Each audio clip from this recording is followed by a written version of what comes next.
Hey guys, it's your favorite Unk here. Go ahead and click that subscribe button below so you don't miss a single episode of Nightcap. That button right here. Come for the sports, stay for the stories.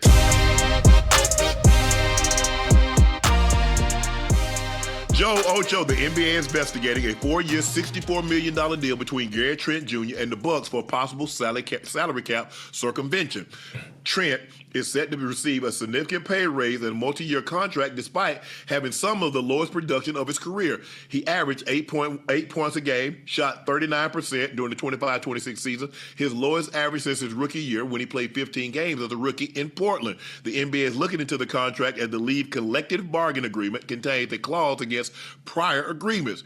Joe, first Kawhi, now this. What's going on? Even more fishy is paying him when they already had a crowded backcourt, Ryan Rollins, Tyler Hero, Kevin Porter Jr., and they drafted Braden Burries with the 10th pick. So what's really going on, Joe? I ain't gonna lie, it is a little skeptical, Uncle Ocho. But hell, I just seen Kirk Cousins. Hell, did they investigate him?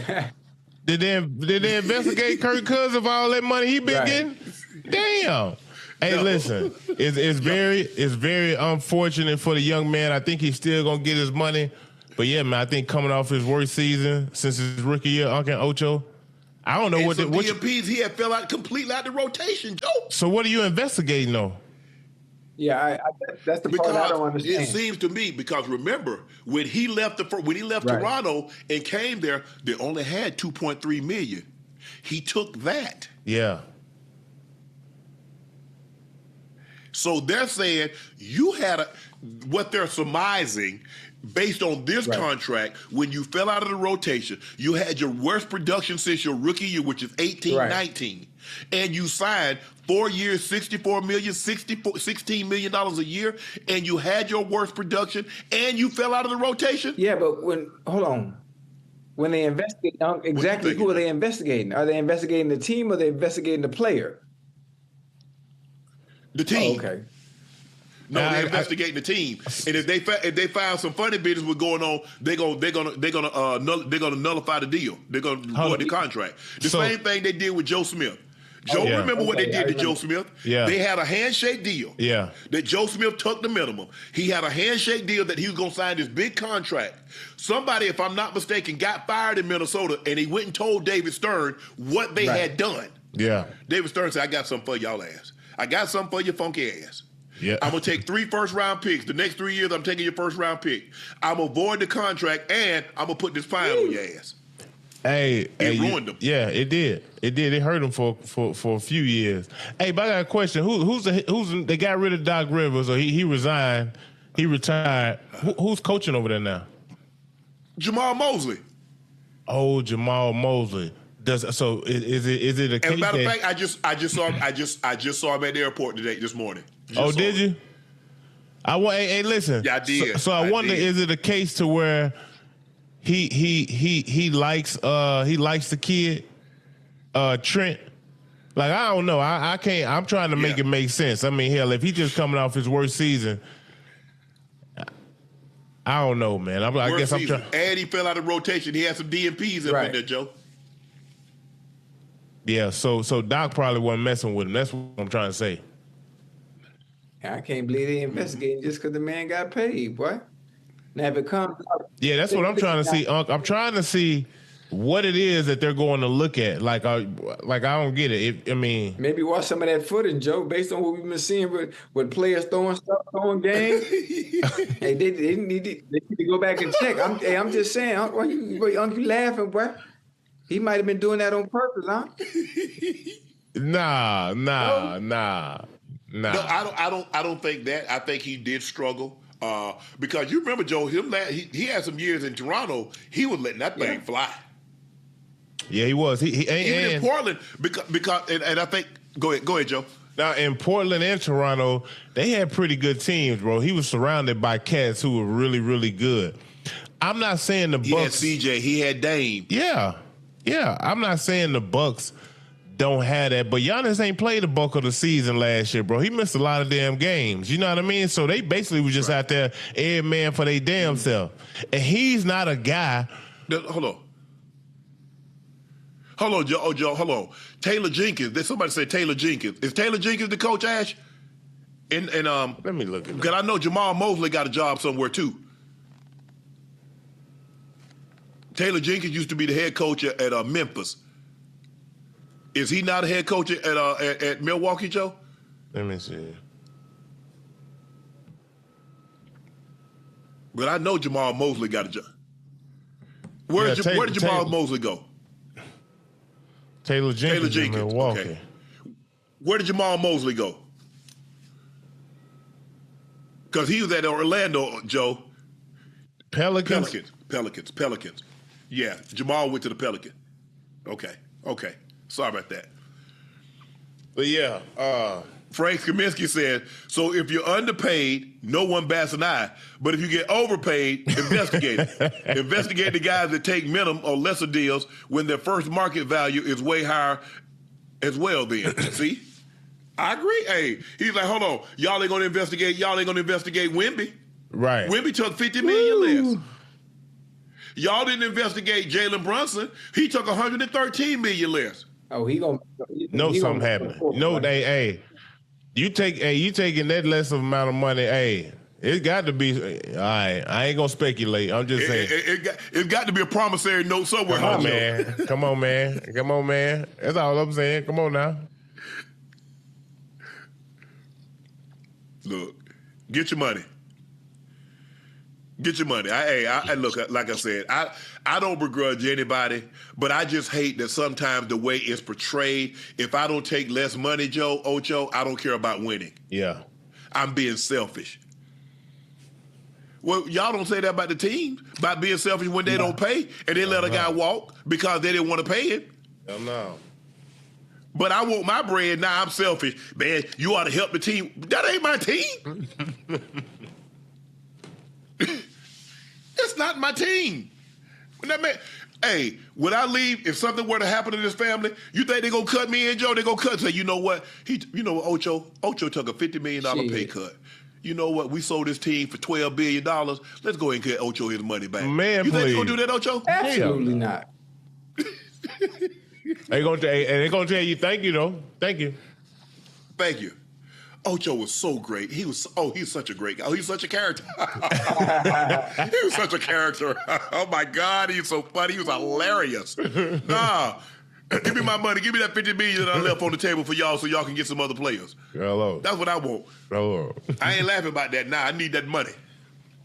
AJ DeBonza on potential rival with Darren Peterson. Off the court, we're very cool. But the media and the NBA gods kind of built it into a rivalry. I've got somebody to say it's kind of like Tracy McGrady and Kobe. Reimagine. I'm a big Tracy McGrady guy. He's a big Kobe guy. So I guess they're going to gas that up.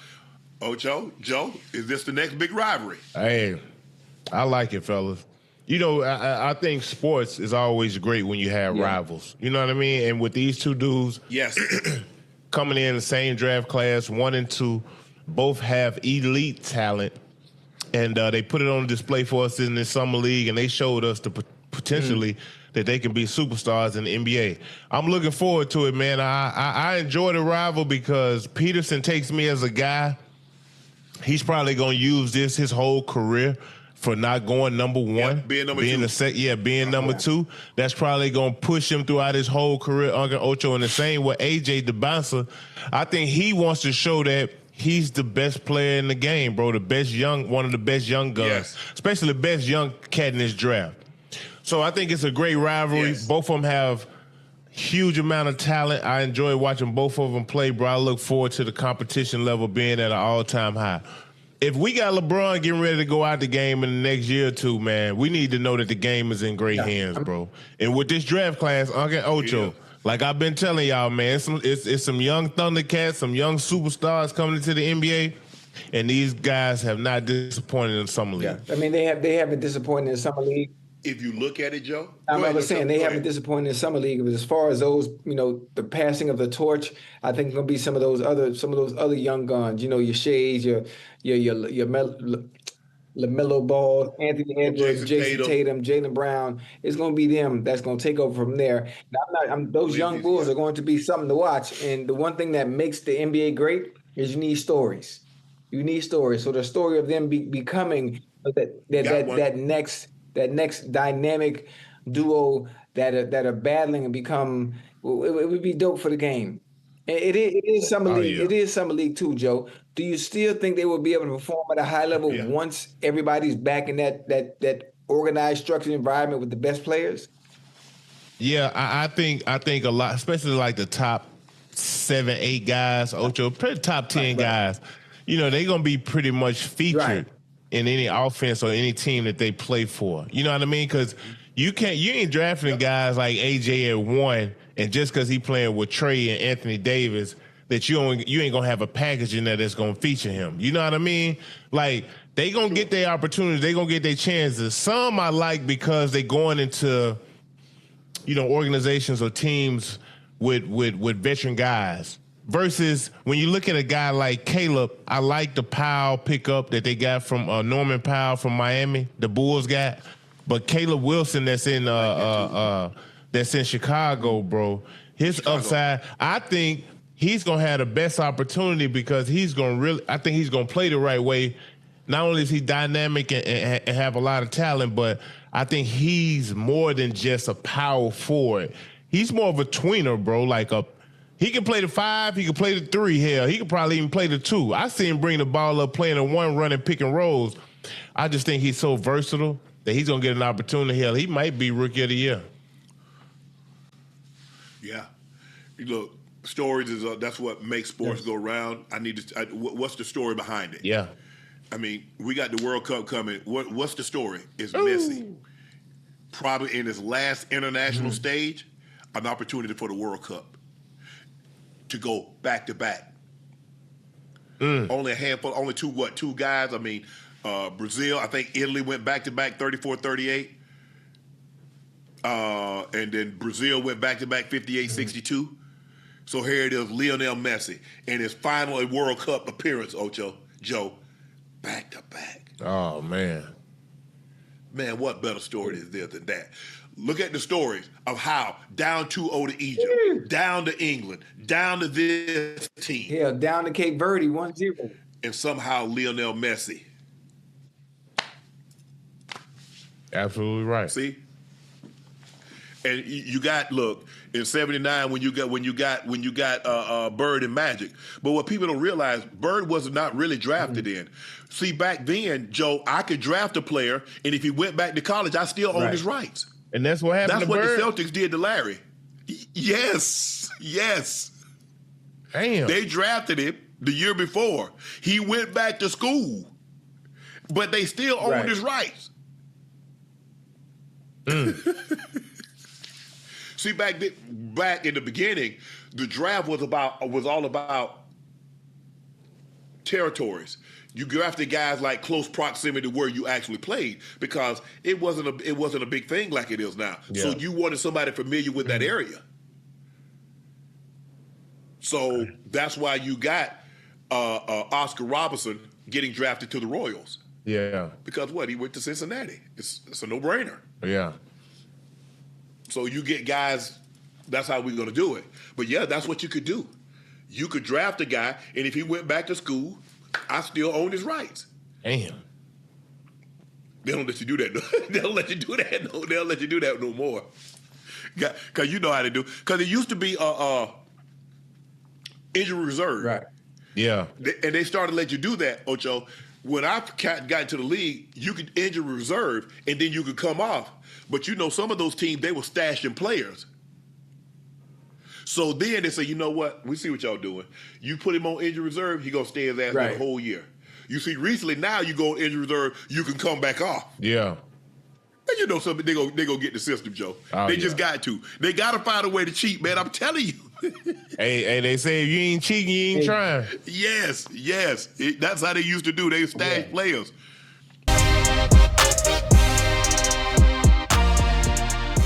In the meantime, we got the big news that hit. You know, Bron went to Philly. Teague, I didn't get to see y'all if y'all was on this morning. I want to know what you and Smooth think. Smooth, I'm going to start with you first. I want you to let me know what you think about Bron going to Philly, and then T, you after that. All right. I mean, it's a big move for Philadelphia, especially for the fan base. But I thought he was going to, legacy-wise, I thought he was going to do something like Miami. You know what I'm saying? Probably Miami. Just stay like not go to a whole new team. You know what I'm saying? Because that's what I'm thinking. I mean, like when we talk about like the greats, like when we have arguments about like Kobe Bryant and Michael Jordan, those guys stayed on one team. So it's like, you know what I mean? So when you say like, hey, you throw LeBron in that conversation, and then you get to thinking about how many teams he played for. So, you know, that's all I think about. Like back in the day, we always talk about when we talk about legacy and guys being like great. You know what I'm saying? We just talk about guys, you know, even like Reggie Miller, like just talk about those, like how if you was one of those guys, you stay with kind of like either one organization or maybe went to two if anything.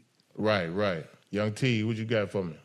Yeah, no, I'm different. I like that Bron went to Philly. I thought he was gonna go back to the Cavs, so Bronny can go back to Cleveland too. He get the Bronny jersey. Bronny 6 and the Cavs jersey would have went crazy. I thought he was gonna do the legacy play, you know what I mean, go back to Cleveland. Then I thought he'd probably become part of the ownership. But it didn't go that way. He went to Philly. I think they're a really good team. I don't think they you don't know if it's enough balls. It ain't enough basketballs, bro. That's what I was saying. I was like, Jaylen Brown came from shooting 22 shots a game. Tyrese Maxey shot 22 shots a game. Then you got Embiid, who didn't play a lot, but when he played, he was the focal point. And then you bring in Bron. I'm like, I don't know if it's just enough. I don't know how they're going to use Jaylen Brown. I don't know how they're going to use Tyrese Maxey. It's just too many. Hey, man, I told Uncle Ocho, I said, listen, soon as JB got traded, I'm on the phone with Embiid because my first thing is like, big fella, you going to be healthy? Can you give me at least 50, 55 games? Yeah. You know what I mean? Because at the end of the day, if Embiid ain't healthy, they don't look like no championship team. You know what I mean? But the question, go ahead. Go ahead, Smooth. What you saying, I'm saying, like, with all that firepower, does it give him ammunition to be able to kind of chill until like the back end of the season to be able to have a playoff push? Because he actually knocked Boston out by itself for real. Yeah, I know. You know you can't stop Embiid, bro. Real talk. So when healthy, Bron play his role. He gonna facilitate. He gonna make Maxey, Edgecombe, Brown. Them guys gonna score. I don't think Bron gonna come in there. He ain't trying to come in there average no 25. He'll probably settle for about 18 or 20 a night with about 8 or 9 assists. But I think it's more of the control that he'll be able to have with this young running and gunning team. It's like putting him back there as a quarterback, bro. Like Maxey, he gonna be out there like a baby AI. You can do like kind of how New York done with Cat and Brunson. They took the ball out of Brunson's hand, played through Cat. Brunson just kind of came off picks, off screens, and was a scorer. I can see Maxey in that. I can see Edgecombe trying to be a lockdown defender. How mad would you be if you Edgecombe though? You just came off an average and damn near 17.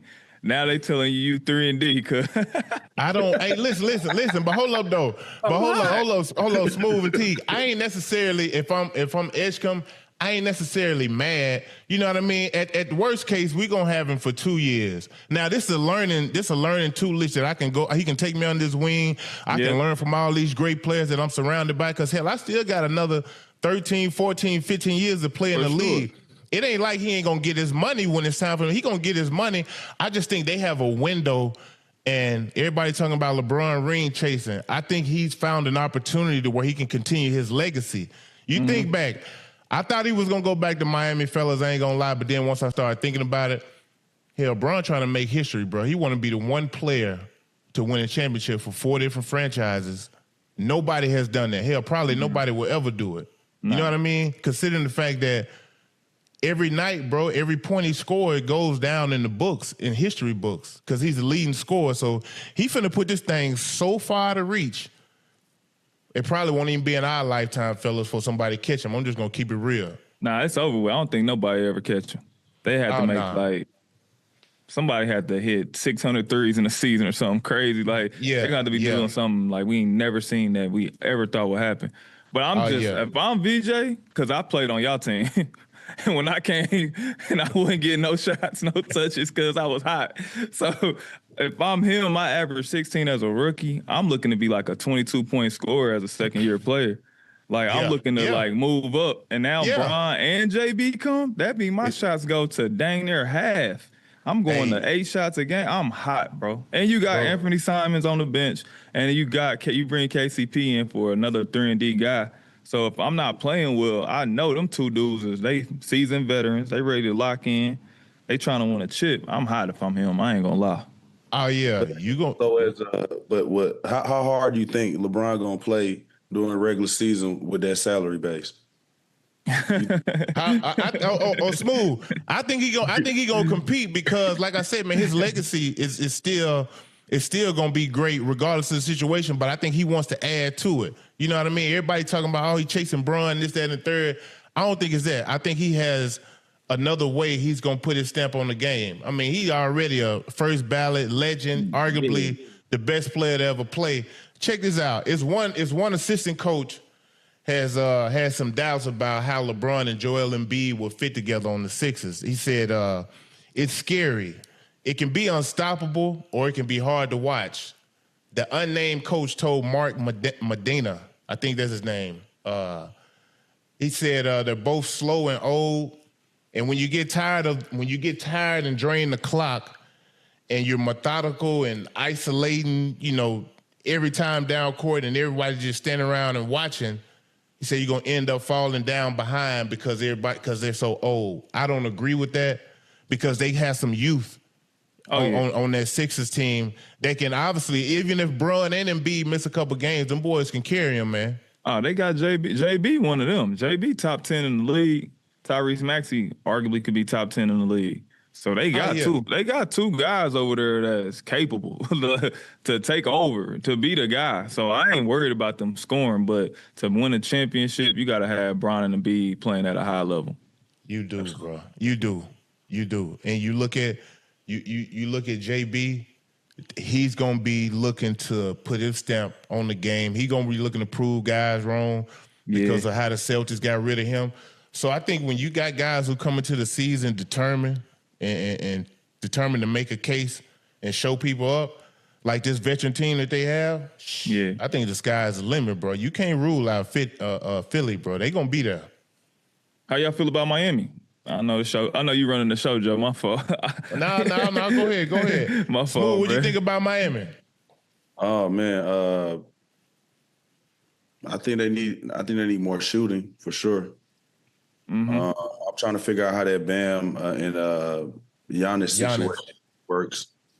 And I want to, when you've been in a situation like how Giannis been, where you've been a man and you had 100% of control of everything, pretty much like how you want to move and stuff. And Miami is a little different.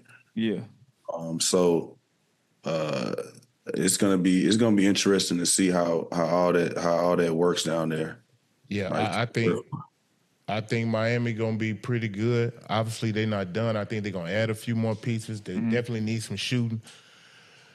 Everything. What do they have at point guard? They got the little Davion Mitchell kid. Yeah, they gonna be able to guard. Oh yeah, they're gonna be able to guard. They're gonna be a good defensive team, but they're gonna be people gonna be running 2-3 zone on them. Nah, they ain't gonna be running zone, but they gonna be trapping, boxing elbows on Giannis. It's gonna be different, bro. I ain't gonna lie to y'all though, but that's why I thought Bron was gonna end up going, so he could kind of really facilitate and play that point guard role. But hell, with no shooting, Giannis and Bam, I know Bam can shoot it, he can score, but it's just hard when you don't really know who's gonna take care of the ball handling duties in Miami. If you bring LeBron in with Giannis, like that's a lot. Plus, you ain't got the shooting that you need. You know what they gonna do? They gonna go back to how they was playing when Bron and D Wade first got there. Remember they was hedging ball screens? Yeah. They gonna start hedging ball screens, trapping ball. They was doing all that crazy stuff. They gonna be doing that again with Bam and Giannis at the 4 and the 5. That's what I'm saying. Giannis gonna be motivated to do that though. Yeah, new scenery. Yeah. Look, man, y'all know Pat run a tight ship over there. If you don't know, I'm here to tell you. He run a tight ship. Weight and body fat every Friday. So don't you think you're going to be out there eating them Zuzus and Wham-Whams and come in and compete? He ain't having that. The one thing you ain't got to worry about is Giannis because, hell, he stay in elite shape. You just got to hope he stay healthy throughout the season. And that's what I always tell cats, bro. You know, during the regular season, y'all know this. You can coast through the regular season. But, boy, when you get in the postseason – and the game and they game planning for you, and you got to exert all this energy every possession, it's a huge difference, bro. It is not the same. It is not the same. I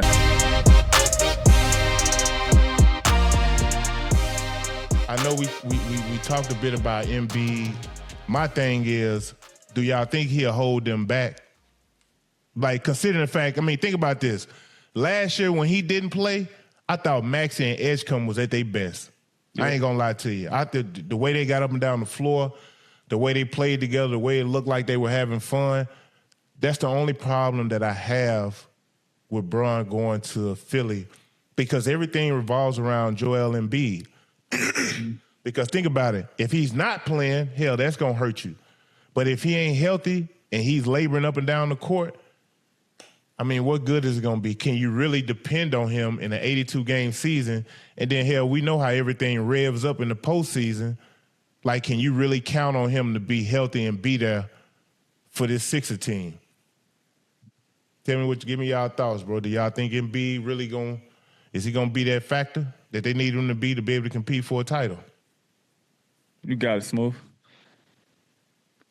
I mean, if he's healthy. But I think that they building this team to kind of like have pieces missing during the regular season. So I think this is a playoff built team. I don't think that they're gonna do a lot of wear and tear with Joel Embiid. Whatever they know about his knees, they know it. So I think they're gonna take more precaution. I think when he rests and plays, he's a better player. So I'm trying to figure out, like, do you really play him a lot in the regular season? You mean make him play limited minutes? Like limited minutes, sometimes miss games. You know what I'm saying? Yeah. Maybe play half the season. Dang. I mean, what you thinking, T? Because I'm just thinking about the rhythm, though. Like. Yeah, I'm with you on that too, though. I'm with you on that too, and like Joe said, it takes like you said, you got to throw the ball to him. Like you got to post. You have to post him. You got to have him at the top of the key with the ball. So I think those other guys can move the ball well, but LeBron wants the ball in his hands too. So how does that work? Like he wants the ball. He wants to be able to dictate the offense and facilitate too as well. So. How does that work as far as like, and I'm not saying like you said, I don't think LeBron is tripping about scoring because it's a lot of young guys on the team. He's working out with Tyrese Maxey right now. They've been in the gym together. Yeah. So I don't think he's necessarily concerned with that type of burden on his hands, but I definitely think he does want to play like kind of like a Magic Johnson role with his team. Yeah. So you saying, excuse me, Bron want to play more of a Magic Johnson role, and he don't want to have to toll the weight of that trying to score 25, 24 a night. You know, he just want to be able to magic that thing, get him 10, 12 assists, 18 points. Yeah, what you think? Maybe want Joel Embiid to get up and down a little more too with his team. Yeah, I keep thinking like we keep forgetting about we're not forgetting about him, but Jaylen Brown, he coming from almost averaging 28, 29 points a game. Like one of the best players in the league last year. Yeah, we gotta factor in. He still got to be Jaylen Brown. Like he can't be taking a backseat to nobody. Tyrese Maxey, he at his best when he's scoring. So I'm trying to figure out. We know Joel Embiid gonna miss time. Who's the backup center? They lost Drummond. They got Bona, that hard playing, high energy cat. Yeah, but like, y'all living with y'all rolling. Yeah. I mean, look. When you got JB, him and Maxey probably top 5 in the NBA in fast break points. For sure. Here's my thing. That's my only problem. It's like I don't want to see Philly get bogged down trying to throw it to Embiid every other damn play, and you get them guys out of sync to where they're not even, engaged in the game. They ain't really getting no easy looks. I think these young guys, Edgecombe, Maxey, and even JB, they gonna thrive off defense, steals, and transition. If they ain't able to do that, bro, it's gonna be hard for them to win. If we walking the ball up the court every damn time, we got to have to rely on that for sure. What's that? Steals and transition. I think JB gonna get some plays in the half court. Because you got VJ was playing super well until Paul George got back, and then he had to take a back seat to Paul George a little bit. Yeah. So I'm just like, he is a piece, a valuable piece, but like Teague said, one of them guys are gonna get they're gonna get the sharp end of the sword, and it's probably gonna be him. You know what? You're probably right to a degree, but I feel like they all, to some extent, they all gonna have to sacrifice. Yeah, of course. It'd be a good team. JB ain't gonna average no damn 28. Maxey ain't gonna average no 28. I know what you said about Edgecombe. If you averaging 16, 17, you want to build on that, especially as a young player. Maybe you stay there, but take your efficiency up. Yeah. I just don't think Bron gonna be a problem. My only concern, I'm telling y'all, was Embiid, bro. I just want to know where his mindset is, what type of shape he gonna come into, and with JB and Bron really taking care of themselves so much, like on as far as health wise and playing in games. I hope Joel Embiid follows suit, bro. I hope it rubs off on him to where he gets back to being that dominant center. He ain't got to average no damn 25, 30, but you want him to be efficient and you want him to be assertive. You want him to be the mismatch. I'm telling you, I don't know if y'all seen the reports with Bron where he said him and Bron had a real, they met up, had a one-on-one. Because think about it, if you Bron, bro, you got to know what this man thought process is. Yeah. Hell, is he even trying to get up out of here? Does he want to even be here? I know he's making a lot of money. I think his money kicking in this year, so it's going to be hard to trade him. So I think they're going to be able to figure this thing out. I think all those guys going to really have to take somewhat of a backseat if they want to be a great team. And I can just tell y'all this, bro. I remember playing in Phoenix, and the year before we got Nash and Quentin Richardson, we wasn't no damn playoff team. We were trash, but I was out there getting money, Teague and Smooth. I was out there getting money. You hear me? So when they said that they were bringing in Nash and Quentin Richardson, I didn't really know what to expect. You know what I mean? I think I averaged 18 points in the regular season and 20 in the postseason. Now I'm your fourth or fifth option. Hell, you ain't got that in the NBA no more. Ain't no fourth or fifth option in the NBA averaging no 18 or 20 points a game. I'm playing with the MVP. I'm playing with three bona fide all-stars in Steve Nash, Amari Stoudemire, and Sean Marion.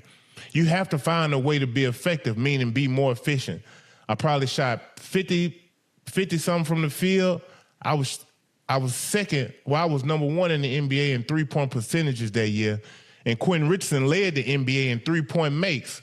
So it's like you got to really lock in. I'm like, damn, we got a pass-first point guard and Steve Nash, who probably could have averaged, if you just want to be 100, he could have averaged 22, 24 a game. That man settled for 16 a night and 13 assists. You see what I'm saying? Like, if you get you a situation like that to where you get a guy who really comes in and make everybody around him better, and I think that's what LeBron does, man, the sky's the limit for that team, bro, because they not lacking nothing. But y'all ain't had Joel Embiid, though. We had Amari, though. We had him Amari was a dog team. No disrespect to Amari, but he a pick and roll player. He was, and this is the thing. So if you got two guys like Amari and Steve Nash running pick and roll, and then you got the top 3-point shooter Quentin Richardson, and the top 3-point percentage in me, who you have to give up something. It's like, okay, boom, we gonna stay home. Hell, Amari got 50 points with 10 dunks. You see what I'm saying? Yeah, but they don't got that. They don't got that. That's the But what I'm saying is, if Embiid is right, bro, he can fill that void. He can be that can be his role. I ain't saying he gonna score 30 a night, but when he out there, Y'all know that man hard to stop, bro. Oh yeah, for sure. But you gotta throw the ball to Embiid at the top of the key or on the post. He won't post up though.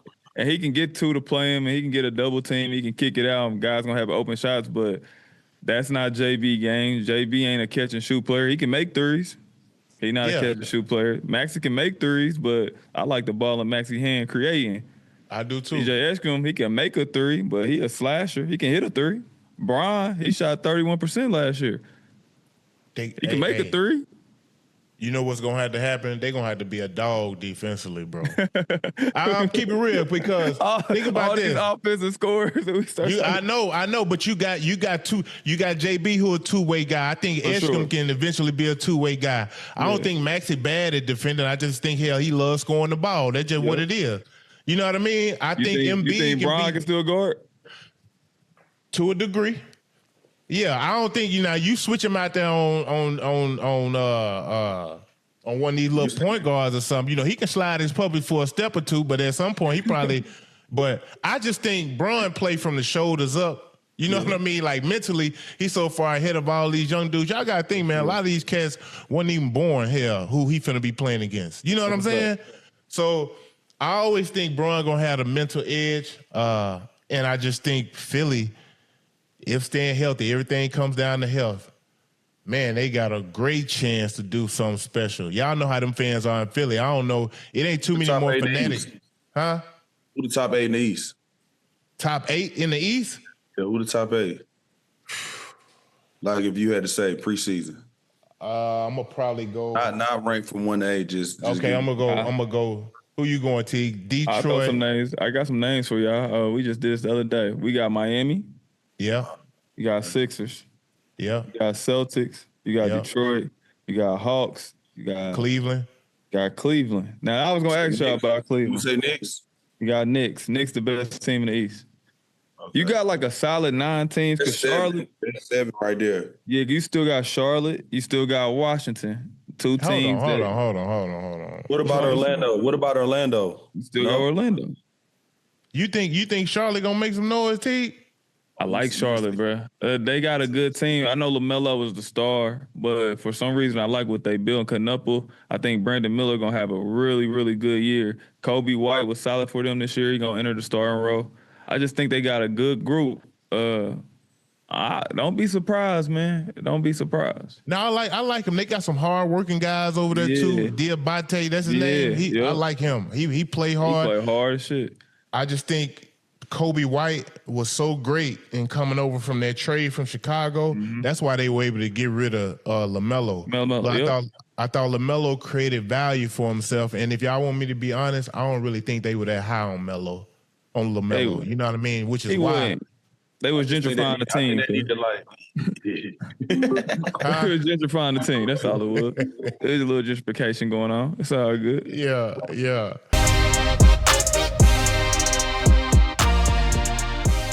Pat Riley also joked about Bam punching Tyler Hero, saying this. That's it. And I don't want to get knocked out. Bam was one of those guys that came in here too.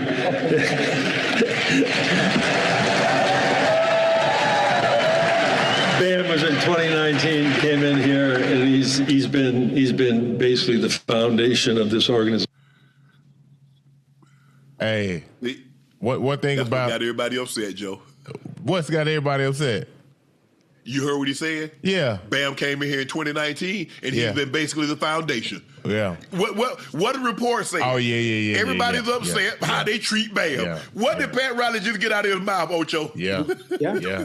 Hey, Rouse and Spo, bro, they like that old school style. Hey, you say something, I'm hit you in your damn mouth. You know what I'm saying? When I see you. You know what I mean? I ain't saying they condoning it, but at the same time, they don't mind it neither. You feel me?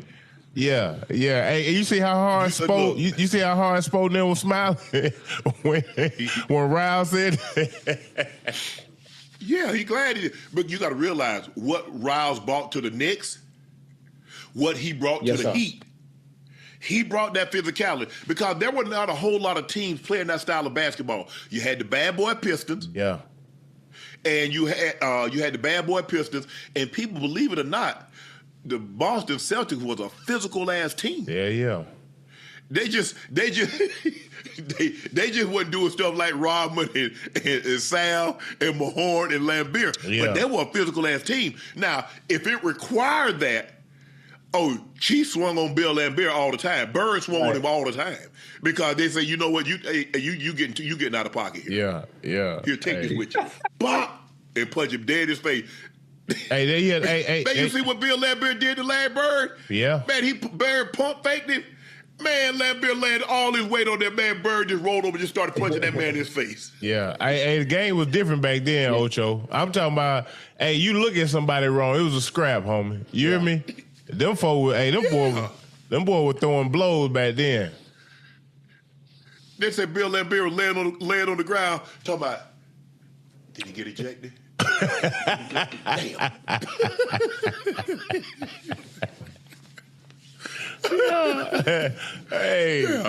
Peter Paul said, try it all, boy. Yeah. But Pat, he told you what he thought of Bam, what they think of Bam. He said basically since Bam has been here, he's been the foundational piece. That's what he said. Hey. And you first of all, Ocho, you done played this game enough. Joe, you played this game enough. You know when the coaches and the organization, what they think of certain players. They don't never tell you this, but you see the way they treat this man. Yeah. And now you could, Hey, look. There's levels. They can say what they want, but Bam is an elite talent, Uncle Ocho, in the NBA. Sure. Considering the fact at 6'9", 6'10", can handle the rock, can score the ball, the intangibles, defense, rebounding, he does a lot for your team, bro. So when you surround him with great talent like Spo and Pat Riley is doing right now, man, I think you're going to get the best out of that young boy, man. I think you're going to get the best out of him. Plus, you know what they love most? What's that? He come to work every day. Hello. He come to work every day. Lunch Ain't pail. no excuses because they don't tolerate excuses. I'm not going to give you an excuse because you might use it. Yeah. There you go. Get the job done. It's really that simple. It's really that matter of fact, and you can appreciate that. Yeah. You can appreciate that. Giannis spoke about Erik Spoelstra today saying, I just want to be coached hard. I'd rather you tell me the ugly truth than a beautiful lie. I don't want to be sugarcoated. I have a lot of people like that in my life that try to make me feel good. I don't need that. I need the truth. I can apply that to life and the game of basketball. Joe, do you believe Giannis want to be told the truth? Yeah, I do. I think he wants to be coached hard. I think he wants to be told the truth. And if there's holes in his game, Uncle Ocho, to where you think he needs to improve and get better, please tell me. I think that's the approach that he's taking. He understands, man, this is rejuvenation for him. Second part of the NBA for him, a whole nother chance. So he's getting an opportunity to create a whole nother legacy from scratch. And I think he wants to get off to a great start. Yeah, I think he is absolutely right. Hey, listen, one thing about Giannis, we ain't got to. That's why it was so puzzling to me to hear those reports coming from Milwaukee, saying that how he was laid. He just don't strike me for that type of guy. He looks like the hardest working dude on your team. You know what I mean? And that's what you can respect the most, bro. And that's why it caught everybody off guard because more people than not thought like you thought. But somebody that was inside, you see, when you get inside information, you like, God be damn. Yeah. He had us all fooled. That's what insider trading do, Ocho. But it's too good to be true. I didn't think this stock was going to do this. I didn't think somebody's going to get this contract. I didn't think they were in merger talks. I be damn. Yeah. And see, that's when you knew it was over. He had to go. He could never go back in there. Not with Miles Turner. Yeah. One of them had, put it like this here. I'm not saying Giannis had to go, but one of them had to go. Yeah. You're right. You're right. Because you already know you can't ever do nothing. I can't do, Joe, if I can't be myself at work, where can I be myself at? Because I'm there all the time. You on the road. Think about it. 82 games a year. So I'm either coming to the arena, or we on a plane, or we on a bus ride heading to an arena. So I'm around you as much, if not more, than I'm around my own family. If I can't be me, if I can't let my hair down around y'all, where can I let my hair down at, Ocho? Because I'm guarded everywhere else I go. I go to Target, I'm guarded. I go to the grocery store, I'm guarded. I'm out in public, I'm guarded. The one place that guys let themselves go is in the locker room. Absolutely. On the bus, on the plane, at the arena. That's why you see guys joking, laughing, having fun. If I can't do that, Joe, what are we doing, Ocho? Hey, it's tough because that's our sanctuary, Uncle Ocho. You know, to where we go. Yeah, we talk about different things. We talk about things that we feel like will never get out of this locker room. So for the fact that those reports came out, if I'm Giannis, I feel away. You know what I mean? And you're right. You can't bring You can't bring that back together because I'm side-eyeing Buddy the whole time. Hey, don't say nothing around Ocho because he talk too much. Matter of fact, it's not only not Giannis being there, that the rest of his teammates now they looking at him funny. I can't trust him. I got to watch what I say around him. I mean, it's messy. I'm not sure at what point where everybody became a chatty patty, especially when it comes to NBA players or NFL players, telling some of the things that go on in the locker room, telling, intimate stories that are really for us, only us, Outside of that, the quote that Giannis said, I think it makes sense, especially for the Heat culture and what they're known for, what they've always been known for, how Spo is, how Pat Riley is. He's in the right environment as far as hearing the ugly truth as opposed to a sweet lie. He gonna get exactly what he want. Oh yeah. But here's the problem that he's gonna run into. It's a lot easier to hear the truth when you've been told the truth before. When all you've been told is pretty lies, it's tough. When you grow up on the Barney Porter's roof, when you get coached by Bill Davis, you get coached by Dan Reeves, somebody tell you it don't even bother you. Barney Porter would make you, my brother, you heard him told you. You talk about a kid, and he made you feel small. Yeah. He tells us all the time, he said, I'm not going to give you an excuse, because if I give you an excuse, you will use it. Yeah. People think it's easy when you've done something the better part of your life, when you've heard something the better part of your life. It's not as easy as you think. People like you, I can just, it sounds good. It really does. But when you messed up and they blamed it on others, because I've been there. Yeah. Somebody made a mistake and he blamed me. Man, you know damn well. You're right. You know what I'm saying, Joe? You right. I'm wrong. My bad. First of all, I wasn't even in the read. I wasn't even in the progression. But I take that. You saw the man throw the ball, skip the ball to me. Now you talking about I'm deep. I'm 10 yards. He skipped it at 8. I'm 10. The route calls 10 to 12, but he skipped it at 8. You're right. I'll take that one. Somebody else made a mistake. Well, you remember, you go all the way back 10 plays. 84, what are you doing here? What I got to do with him making a mistake over there? I eat it, Ocho. I eat it. That's on me. Because I know what you're trying to do. You're coaching them through me, knowing that I can take it. You got it. You're right. You got it. You know what you know what they say? They say, well, if coach ain't saying nothing to you, he really don't mess with you, bro. Yeah, man. Yeah. Well, Dan Reeves must have loved me. He must have thought I was his long-lost son, because that man mofoed me and SOB'd me. That man stand on my head, Joe. Damn, coach. Hey, think about it, though. When you get that type of old school coaching, Uncle Ocho, you see how much of a stain it put on your brain, bro. Like, because you never forget that, because coming up, like, even though you got to the pros, guys was talking to you like that. But when I got to college, bro, I ain't really never heard a coach talk to us the way Coach Richardson used to talk to us. You know what I mean?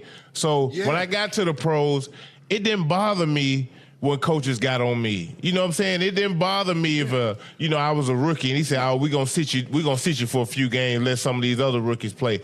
Man, I had them been through the wars already, bro. I had them been through it already.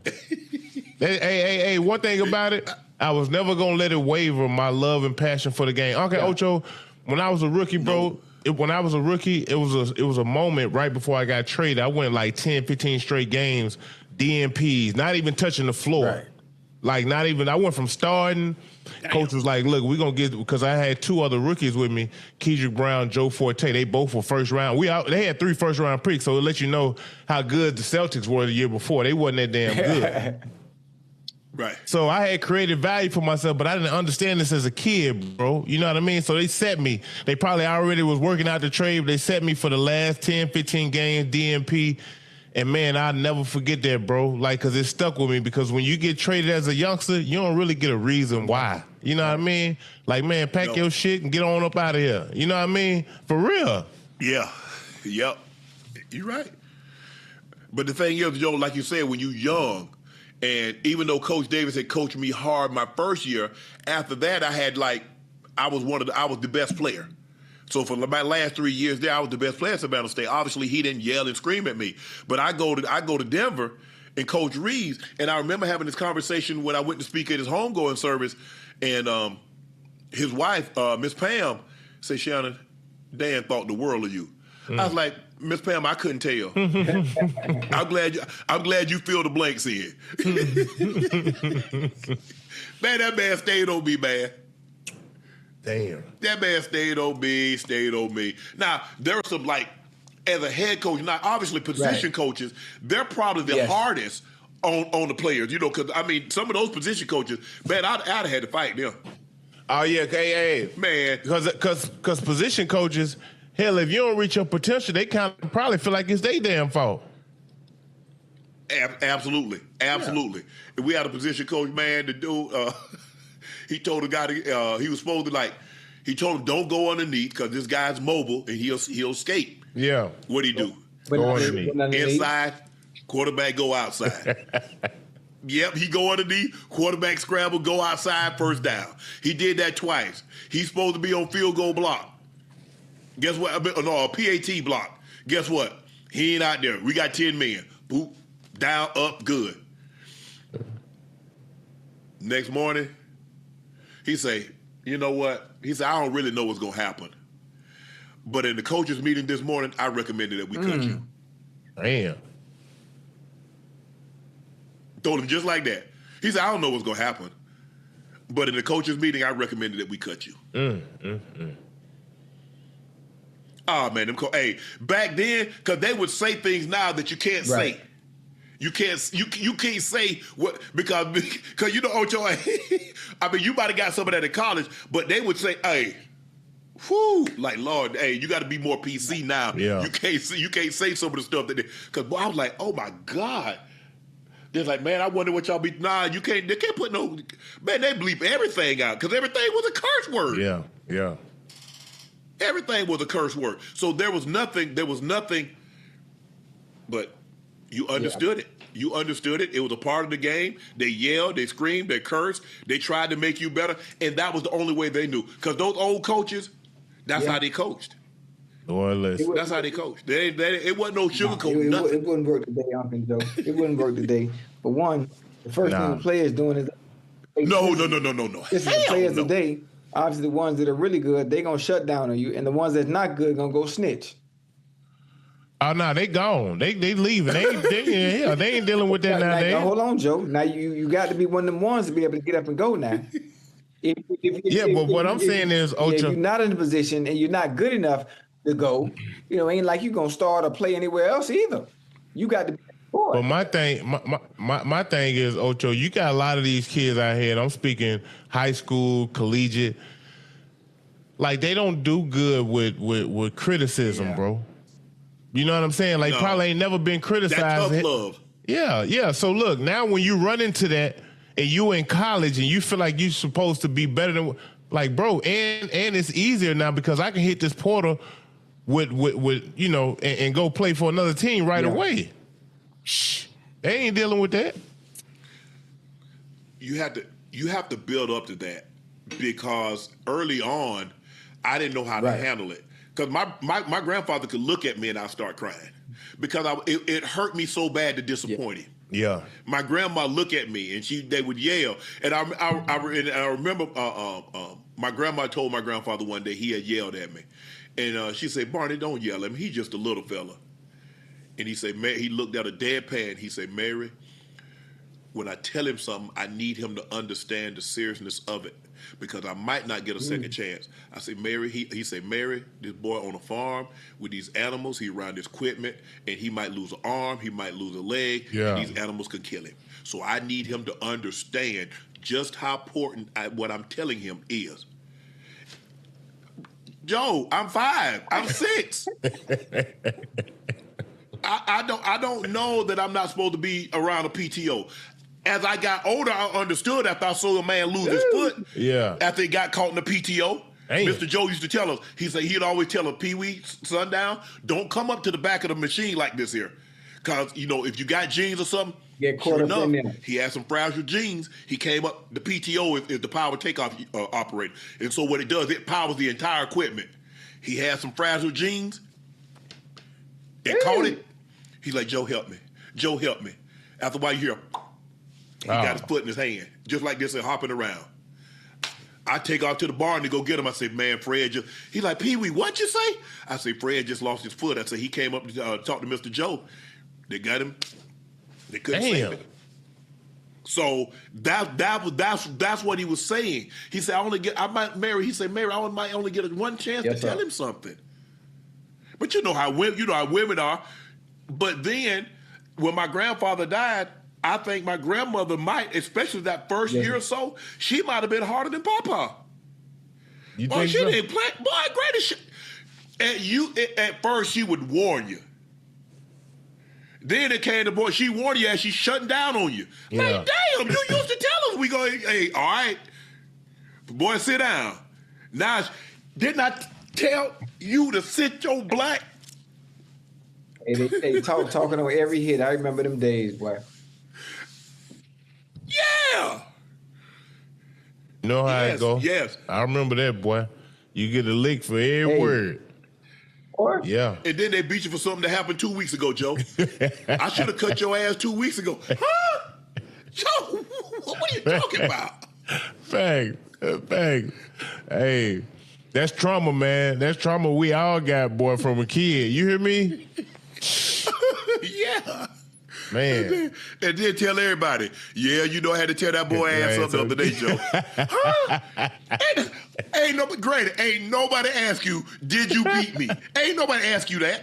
Yeah. I don't even know why you brought that up. Yeah. Your uncle said that? That boy been managed. I tore his ass. Oh, Lord have mercy. We be all at church, Joe. Yeah, you know that boy? Uh-huh. Yeah. He started to smell him himself. I had to tell that I tore his ass up. Yeah. See? Now I want to fight you, Granny, when I get home. Yeah. Oh, yeah, she gonna tell it now. Hey, she gonna tell it. I like finesse. Hey, I want to fight you. Yeah. But if you start to fight me back and you hit me and I go, oh.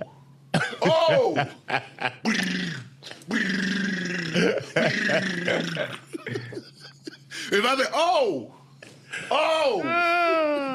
hey. But them old people that play back there, Joe, they hit you with anything. Whatever they can grab. I know, I seen it. Whatever they can grab. I remember Grandma sent you out to go get a switch. Yeah. You trying to be slick. You go get the smallest switch you can find that you think not gonna hurt. Oh, yeah. Oh, and you bring it back in there. So you want to play. So you think it's a game. Don't worry about it. I go get a switch. Come on in here. You sit right there. Man. Bell anything. Man, my aunt hit my cousin under the eye with a neck bone. The neck bone? You see that neck bone? Oh, yeah. You see that neck bone? He said something. Yeah. Hit him dead in the eye. Hey, listen, man. That joker had a piece of rice hanging right there. Hey, I seen it all, Uncle Ocho. I tell you, my auntie hit her son in the head with a pistol. Yeah, split him. He come because we used to live across the street. We used to live across the street. This my aunt Sherry. I tell y'all, she was a military lady, but she ain't play no game though. She put feet, hands all on you. She don't play. But listen, he done caught himself catching. That's what my oldest uncle was. What? He done caught himself catching fly with her. Boy, she hit him across the head with that pistol. He ran over my house so fast, he was hollering and crying. I'm like, damn, what wrong? Then my mama hit me with a pistol. Hey, don't bring that heat over here. Get your ass back over there. Hey, them folks done play back then, bro. Oh man. Hey, it's like like what you call them, like a Nawash. When they was running down the street, he said, hey, don't bring that heat to my house. There you go. Yeah. Hell no. Hey, I got some news I want to run by y'all real quick. What they do? It says LeBron James and ESPN are reportedly nearing a deal on a behind-the-scenes documentary series similar to Michael Jordan's Last Dance. Y'all think this is last year, even though he signed that 2-year deal, bruh? Do you think he can go 4 more? Yeah, you said. But I'm saying who's finalizing the deal? ESPN. ESPN and who else? ESPN is nearing a deal to do a behind-the-scenes documentary on LeBron James, bro, similar to the Last Dance of Michael Jordan. Here's what I'm saying: he signed that 2-year deal with Philly. I think he probably only gonna play one. Hopefully they win a chip. He out. He done. He win. He done. I'm telling y'all that now. He win. He done. That boy ain't going nowhere. That boy out here with a couple more million. Like, come on. So too. Hey, think about the effect that the Last Dance had. It was during COVID when it came out. I don't know if y'all really watched it, boy, but I done watched it through and through. You hear me? I watched it. And it changed how you view Michael Jordan as a competitor, as a hooper, as our GOAT. You know, everybody got their different goals, but LeBron Jordan teaches on. Yes, sir. Man, that man finna do this this documentary. I'm telling y'all, bro. Philly finna be on fire, man. That's the only, I ain't gonna lie. He finna be on fire. And you know what, bro? LeBron's so good, bro. Like, I think we just hold him up to a standard where it's like, bro, okay, he, 19 years, almost 20 years in the game. You expect him to do 40, 50 points. But if he's still giving you 25, 30, and you want your young guys to do this, he still got another 4 years left in him. Even if he just give you 13, 14 in his last 2. DC, that man on his 24th season, bro. 20 what? 20. He came in at 03. 24? What you were doing at 03, bro? Man, I was graduating from elementary. What? Listen, smooth. You know, I'm telling people, DC, check this out. I've been telling Uncle Ocho, I'm like, bro, you know, a lot of people who hate on Bron, bro, you gonna regret it because I'm telling you, when he gone, he gonna be missed, bro. I'm telling you. You gonna miss it. You gonna miss it. You gonna miss it. 24 years, bro. They're gonna miss it. And I'm talking about over 2 decades playing at the level that he's playing at. DC, we ain't never seen it before. I ain't never seen that. And plus, I watch your son grow up, and then you play with your son. It's just unfathomable. Like, how do you do that? You hear what I'm saying? How you do that? So, hey, man. That's hard, man. That hard. Hey, man. Horford's still ticking too now. You see, you see your boy Big Al now? You see how the Golden State still ticking. Hey, DC, everybody they were a little pissed off at Al behind that Magic City night. Ooh, I was mad as hell. Him and that. Look, the white boy throwing all kind of wood in his little celebration. He talking about the girl. Like, you saw that celebration he was doing when he was throwing them hips and you throwing all kind of wood. You throwing all kind of wood, but you mad at the Magic City girl. Come on, man. Come on, stay out our business, man. Come on, man. Stay out our business, sir. That's all. Yeah, stay out our business, sir. Got nothing to do with y'all. Who the hell tell y'all to speak about a private party? Yeah, meanwhile, you throwing all kind of hips and stuff. You try the wings out first, man. Come on, man. We couldn't even get out. Try the wings out, man. I ain't gonna lie to you. It was still a good time, bro. T.I. performed. You know what I mean? Like, yeah, it was, man. I still got the hoodie. The hoodie is dope. Everybody still got the Magic City hoodie. You hear me? Oh yeah. Hey, DC, man. Hey, we appreciate you for stopping by, bro. Hey, man, it's always love, OG. Love y'all, man. Hey, real talk. Me and Smooth gonna pull up on you, boy, man. See what y'all talking about. Hey, what y'all got? Y'all got indica, sativa? What y'all got? Hybrid? What y'all? He got whatever you look at. What Carlos got over there? Tell him I'm pulling up. Man, he got the old school. Listen, man, we gonna have the smoke, man. I'm telling y'all. Yes, sir. Yes, man. So I know both y'all. Y'all straight. Already. Hey, appreciate it, my boy. Nah, I love OGs. I appreciate y'all.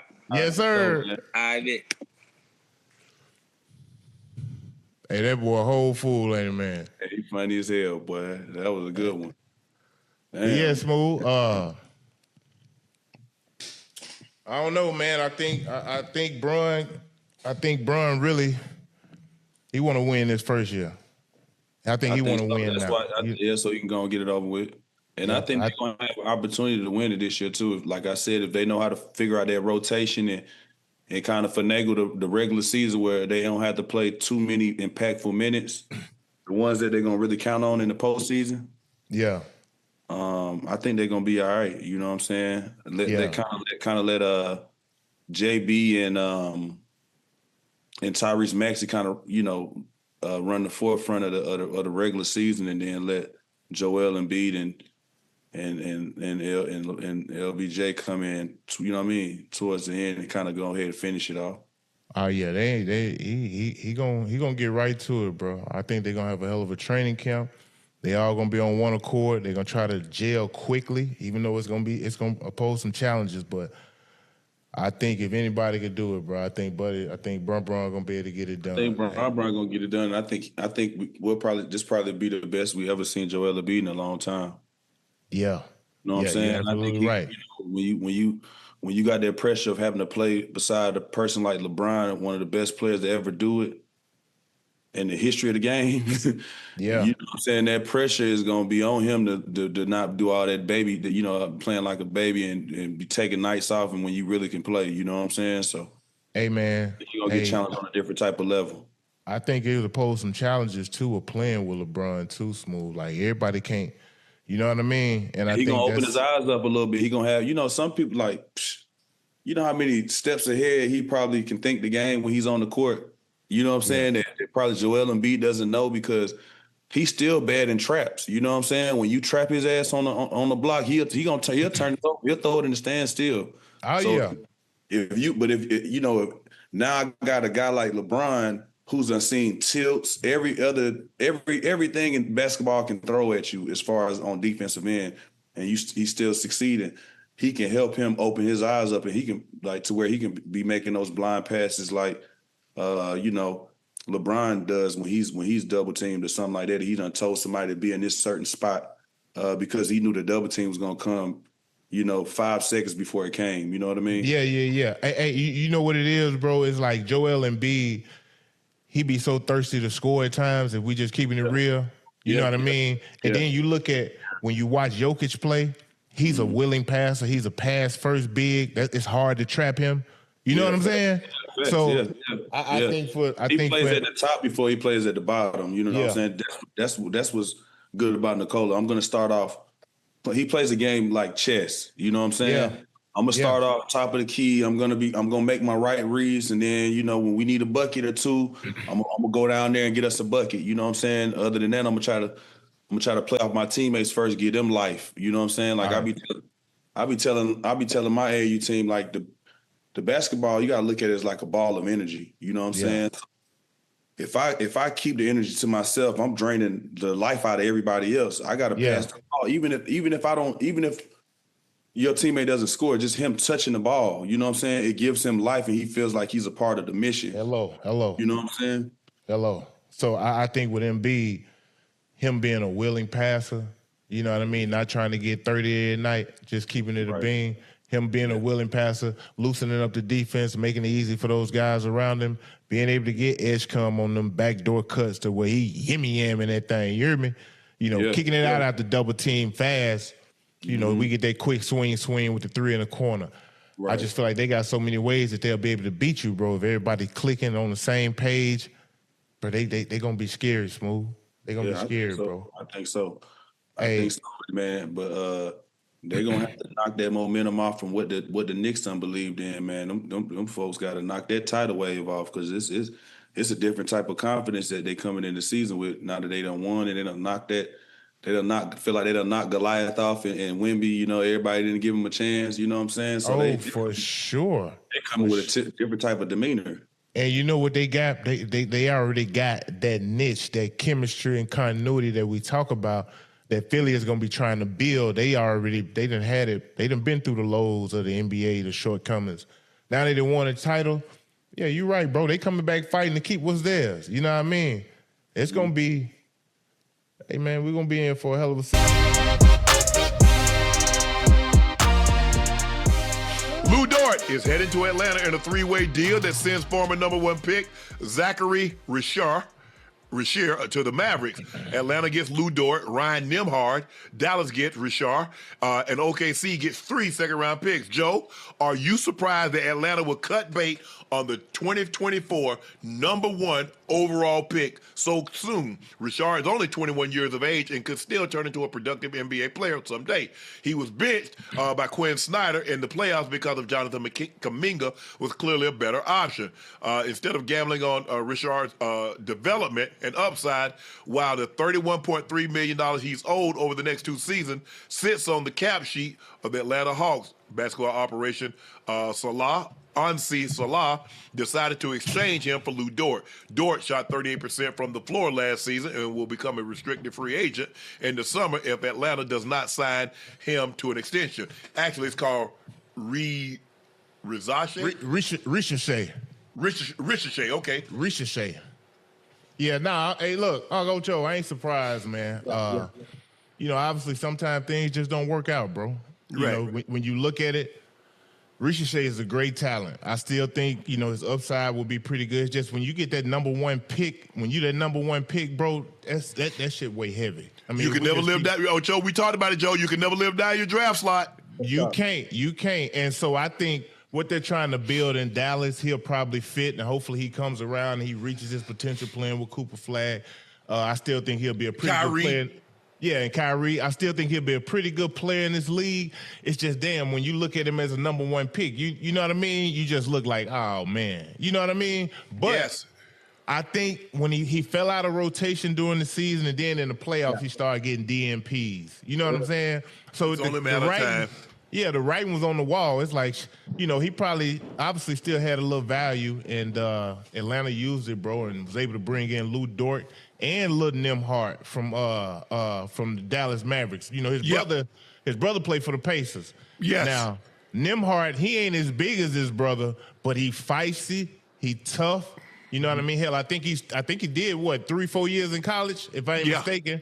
So he's a guy who plays. I thought he played well above himself as a rookie last season, so I think he's gonna be a great addition for the Hawks. But hey, man, the Hawks got Lou Dort. We got some dogs over here, Uncle Ocho.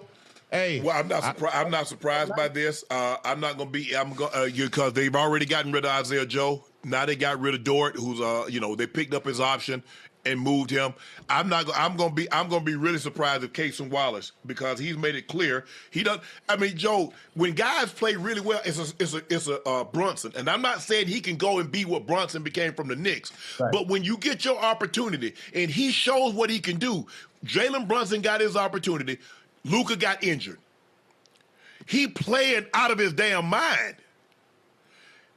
And you start to think, well, if he gets his own team or he goes somewhere where he's a focal point, he might can do something. Yeah. Casey Wallace showed you. Casey Wallace says, hey, bro, y'all never going to let me – bro, I'm going to be fourth. No matter how you look at it, I'm going to be fourth. You got Shea, you got J-Dub, you got Chet. Now you got Jarrett McClain. You got Jai Mitchell. Yeah. AJ Mitchell. Yeah. So when is it gonna be my run? Let me go somewhere I can be at least 2, maybe 3.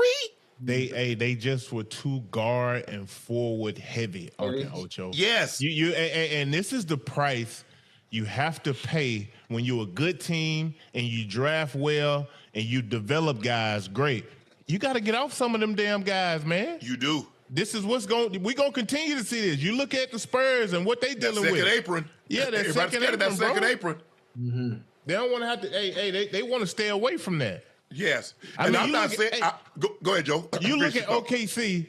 They cut the tax bill from $102 million, Uncle Ocho, to $19.6 million.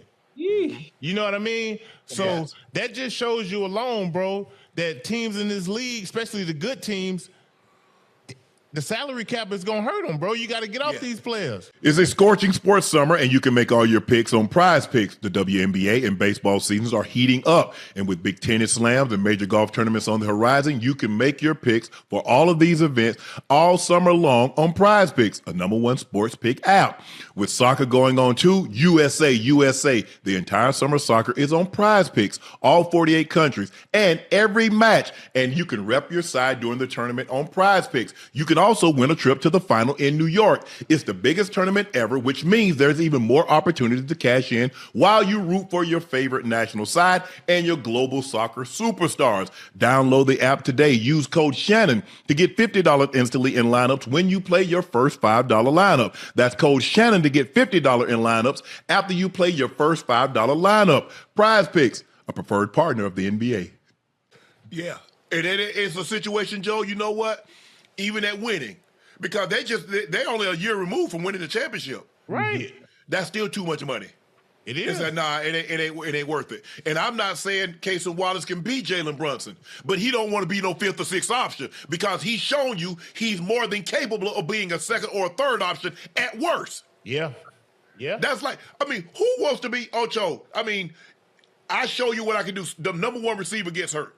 I come in and I fill in for him and I go get me about 1,200 yards. Right. Man, you think I want to go back to being 2nd option? You think I want to go back to being 3rd option? I've shown you that I'm more than capable. Mm-hmm. People don't get it. It's easy for you to say that because you look at it from a distance. But sometimes you got to put yourself in somebody's shoes. And Joe, you've been there. You know what it was like. Joe, like, man, I can't keep, I love Big Phoenix, but bro, I'm going to be behind Amari. I'm going to be behind Steve Nash. I'm going to be behind Q. I'm going to be behind Sean Marion. Bro, let me go somewhere I can be at worst case #2 option. Damn. Yeah, but you think about it, man. The Thunder, man, Sam Presley, bro, we got to give him more credit. I mean, think about it. They didn't receive, 3 second, they got over 7 second-round picks, throughout this whole summer, bro. Like, they loaded. They going to stay loaded with talent because how they produce talent, how they draft. They got kind of like R.C. Buford in San Antonio. Yeah. So, look. So instead of declining Lou Dort's $17.7 million, Uncle Ocho, they saved money by trading him and getting all these assets. See, they could, you know what I mean? Yeah. Like, so instead of just declining it and I guess letting him play, they're like, damn, man, we'll pick it up and then we'll trade him. We can get assets for him. We'll be able to get assets for him, and that's kind of what they've done. You know, sometimes you go throw stuff away, it has some value to somewhere. Hey, take it to Goodwill and get a tax write-off. Take it to the Salvation Army and get a tax write-off. Don't just give it away. Yeah. You know what's funny? Most of the time, obviously, maybe the NBA might be different, but everything is it's a copycat league in the NFL. When teams or owners see something that works, most of the time, if they don't have an ego and they can set their pride aside, they copy what other teams do. I'm not sure why other teams don't copy the Spurs formula or copy the Thunder's formula on how they not only acquire talent, but also develop talent so you can keep moving and stay underneath that apron in a sense, the same way. Well, I think the thing is, but still, you're still going to come available because guess what you got? You got Chet, you got J-Dub, and you got Shea. Now, in a couple of years, Shea going to be back up. Shea going to be over 400. Now what you do? Ooh. Jay Mitchell going to want to get paid too. Now, he got paid. I think he got a 3-year deal. So what happens in a couple of years? Casey Wallace is already saying, "Man, I need my bread." Yeah. You just can't, they've done. Look, when this thing became available, it's just like what we talk about all the time, Ocho, with the CBA. Mm-hmm. Y'all know what was in the CBA. Yes. Y'all sign it because you feel you have to because you can't miss any checks. Well, now in the process of rushing because you can't miss any checks, you sign a bad deal. Yeah. Now, all of a sudden, but you meant, no. It's too late. Name on the contract. It's certified. Look, I know y'all ain't got the lawyers like they got. They got lawyers that build. See, the thing is, when you want them more high-priced lawyers, Ocho, take it from your boy, I know. They bill you in 6-minute increments. Ooh. 6-minute increments. They charge you, $1,500, $2,000, $2,500 an hour, but they bill you in 6-minute increments. Yes. So you think, hey, nah, I'm a good listener. Nah, bro, you already done told me that. Yeah, we good. We go on to something else. Yeah, you already told me that. Ain't no double talking. Hell no. Ain't no double talking. Thanks. Hey, and if you put it, hey, don't text me. Yeah, I got it. You put it in the group chat. Yeah, I got it. Yeah, hey, do you need to talk about anything? No, I'm good. Yeah. Hey, Yeah. at the end of the day, when you look at it, Lou Dort, Isaiah Joe, Aaron Wiggins. So the Hawks got Aaron Wiggins and Lou Dort from a championship team at OKC. Now, although, for whatever reason, well, obviously salary cap reasons, they was not as valuable for OKC. But guess what? They gonna be some hell of additions for some other teams, bro. You know what I like? What's that? He in a contract year. Lou Dort's in a contract year. Yeah. They gonna pay him over there. Wait, they gonna be able to pay him over there, Joe? What'd you say? They gonna be able to pay him over there in Atlanta? Yeah. Winning. If you win, you get paid, Ocho. Well, hold on. If they don't re-sign him, they got $40 million in cap space. But you got guys that can compete on the defensive end. You got Dyson Daniels. That was an All-NBA selection on the defensive end. Lou Dort was first team. You got a Nickeil Alexander-Walker. You got guys that can defend. Because, look, offense is great. But if you look at the situation, when the rubber needs to meet the road, you got to get some stops somewhere. Got to get some stops. And I ain't going to lie, you got to have some guys who going to make shots. That's the only thing that worries me about Lou Dort. Not necessarily Lou Dort, because I think he's going to get a lot of wide open looks, Uncle Ocho, considering the fact that I think this past year, he probably averaged about 5.5 threes a game, shooting at probably about 38, 39%. He got to bump that up a little bit, try to get into the early 40s, because you're going to get so many wide open looks. And Coach Quinn, this is what they preach, bro. The offense is designed, obviously through Jalen Johnson, who creates so much attention, but he's a willing passer. Uncle Ocho, hell, I think how many assists? I think he averaged like 7, 8 assists. Because he wasn't far behind Jokic when it come to a triple-double a game. So I say that to say this. You bring them guys over, bro, they're going to get great looks. We just need them to defend, play hard. Hey, man, I know I told y'all the Wizards could make the biggest jump in the Eastern Conference. Hey, my damn Hawks ain't playing now. Yeah. They got, this is a great situation. I think the thing is that, Ocho, you asked the question, why can't they do it? Because everybody can't select players. They fall in love with names. Yeah. A lot of times the people that you hear that them draft, you like, who? You like Tony Parker, Manu Ginobili, Kawhi Leonard, right? Jalen Williams. They get names. Ain't nobody all this fancy, all this and all that and player of the year. None of that. They develop well, though. Yeah. That's going to fit their system, that's going to come in, ain't going to buck the system. Right. Understand the hierarchy, the play. Hey, look, Pop going to be in there.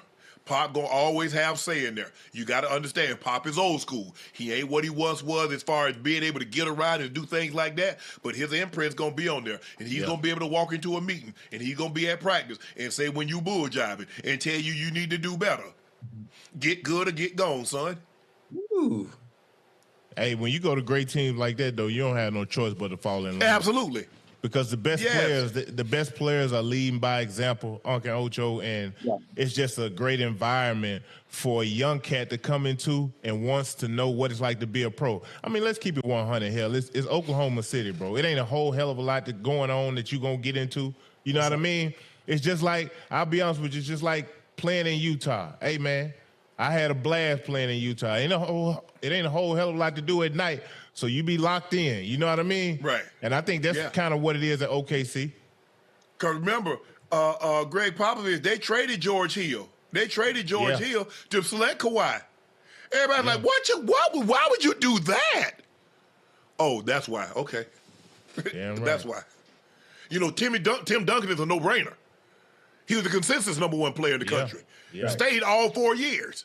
So it's easy to select the Tim Duncan. Go get me a Tony Parker. Go get me a Manu Ginobili. Go get me a Kawhi Leonard. Now you impressing me. Hello. Because I never seen Kawhi play in college. Nope. I ain't gonna lie to y'all, and I'm a basketball junkie over here. I ain't seen him. And now look at him. Get in there the first year, he's a little green, worked on that jumper. They get beat. His rookie year, they get beat in the finals by they come back, lose game 7. You know, he missed that free throw. Yeah. They kept missing one. There was one, make one, miss one. Gave the Heat an opportunity. They lose in 7. Come back, Kawhi Finals MVP in the second year. Now, Tim Duncan retires. Now he got the mentality, this is my team. I ain't got to defer. They need more from me. Yeah. Now all of a sudden he give you 25. Now he giving you 25 points a night. He giving you 24, 25 points a night. And he's playing outstanding defense. Back-to-back defensive player of the year. Before that injury, it wasn't, I mean, they talk about, he the best too. It wasn't nobody close to Kawhi as far as being a two-way player. It wasn't nobody close. Nah. He was special. Before the injury started taking its toll on his body, Joe. Yeah. And, bro, you see what he did when he was healthy this year. Career high in points. He was nice. Yes. He improved his 3-ball, his midi, be it turnaround or going left or right. Yeah, automatic. Hey, what Kawhi average this year? Like 26, I think. Yeah. Boy, balling, man. Balling like a dog. Hey, the one thing I say about Kawhi, and I know a lot of people harp on him as far as like, sitting out games, not playing. But damn it, when he do play Uncle Ocho, that boy cut up, man. Hey, and when you look at him, he always looks like he in great shape. You know what I mean? Like he chisel. Yeah. Yeah, you don't never see him really out of shape. So for me, for a guy who played in the league for quite some time, bro, and I see that, like, I know you doing something different. Because Kawhi ain't no spring chicken no damn more. Right. Hell no. Nah. I think the thing is, Joe, you see what a guy, you like, man, he got a chance. And he's a top 75 player. So ain't no, I'm saying. So I mean, you talk about a guy that's a 2-time defensive player of the year. He's a 2-time finals MVP with 2 different teams. Yeah. That once upon a time that meant something. And he go to the Clippers and win a 3rd one. That was gonna say something. Then somebody else went somewhere and won a 3rd one. And all of a sudden it don't mean as much as it was. You know what I'm saying? But Joe, you know what I'm talking about, Joe. You know exactly what I'm talking about. I got you. I know exactly what you're saying. Yeah, I get you. I get you. But Kawhi, man, I'm talking about he could take the best team's player until Zaza Pachulia shot slid his foot up on his ankle on that jump shot, and he came down on it Golden State. But they look, one thing about Pop, no matter how good your team is, Pop gonna find a way to solve it. Oh yeah. Man, I'm telling y'all, Pop ain't letting you go on no damn run. You score 2 buckets in a row, Ocho, a 4-0 run. Timeout. Hey, you remember he started the game? He hacked a Shaq to start the game and looked at Shaq and talked about. Yeah. Pop ain't letting you get no momentum, bro. He ain't letting you get no momentum. Hell nah. Man, Pop, I said, come on. How you start the game with a foul? And he too respected, Uncle Ocho. Them dudes play. He is. They run through a brick wall for him, bro. Yep. I can definitely see that. But I'm just waiting on to see what everybody talking about LeBron and him holding it up and going, and so we can find out where set the schedule. I think people are just as interested in what's going to happen with Kawhi. Oh yeah. If this deal gonna go through or not. Right. Is the deal gonna go through? Is he gonna face a suspension? Are the Clippers gonna face a suspension? There's another big name out there that hadn't been signed. James Harden. Are the Cavaliers waiting to see what LeBron's gonna do? Before they bring James Harden back, Ocho Joe? Yeah. Because he opted out. Hold on. Because if I'm James, I ain't opting out my damn contract unless I know for sure I got a verbal agreement, something written down. I gotta have something up. Yeah. Hey, especially after how they did him in Philly. Remember how they did him in Philly? He told him the guy was gonna take care of him, and he ain't take care of him. Yeah. You can't burn me. You can't burn me twice with that deal. With that, nah, he'll crash out. He'll crash out for it. And rightfully so. And rightfully so. Hell yeah, he should crash out. But look, it's hard to argue anything that the OKC Thunder and the San Antonio Spurs do. Because San Antonio, this is 20 plus years, 25 years. At least it's a smaller sample size with OKC. But Sam Presti, when you draft Kevin Durant, you draft Russell Westbrook, James Harden, Serge Ibaka. You had Reggie Jackson. You look at his draft picks. Yeah. It's hard to argue with him. The trades that he's made, he traded and got. He made the trade for PG. Yeah, he got Paul George, turned Paul George into Shea. He got an Alex Caruso. He get the Cason Wallaces and the Isaiah Joes and the. Yeah, it's hard. Yeah. It's a smaller sample size than what San Antonio's done, but but it's hard to argue this over a decade. Yeah, no, I don't think nobody has developed more players than OKC has. Sam Presti and his system or whatever they got going on over there, Uncle Ocho and OKC, boy, when they draft, they develop and them guys produce. Yes. And this is the results of it. Like, hey, man, I know because the camaraderie that they have over there in OKC, all them guys probably want to stay together because they won a title together. It always seemed like they're enjoying each other's company, having fun.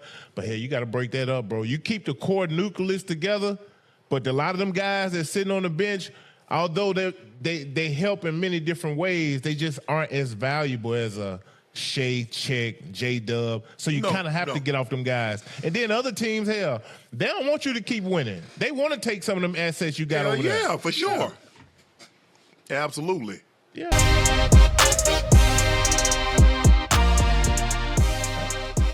Zion Williamson body transformation is going viral. Zion contract with the Pelicans includes a specific weight clause stipulating that the sum of his body weight in pounds and his body fat percentage must remain below 295. If he fails to meet periodic weigh-ins, the amount of guaranteed money in his contract can be reduced. Somebody said Zion Williamson's offseason transformation is the equivalent of Ben Simmons hitting threes in the gym.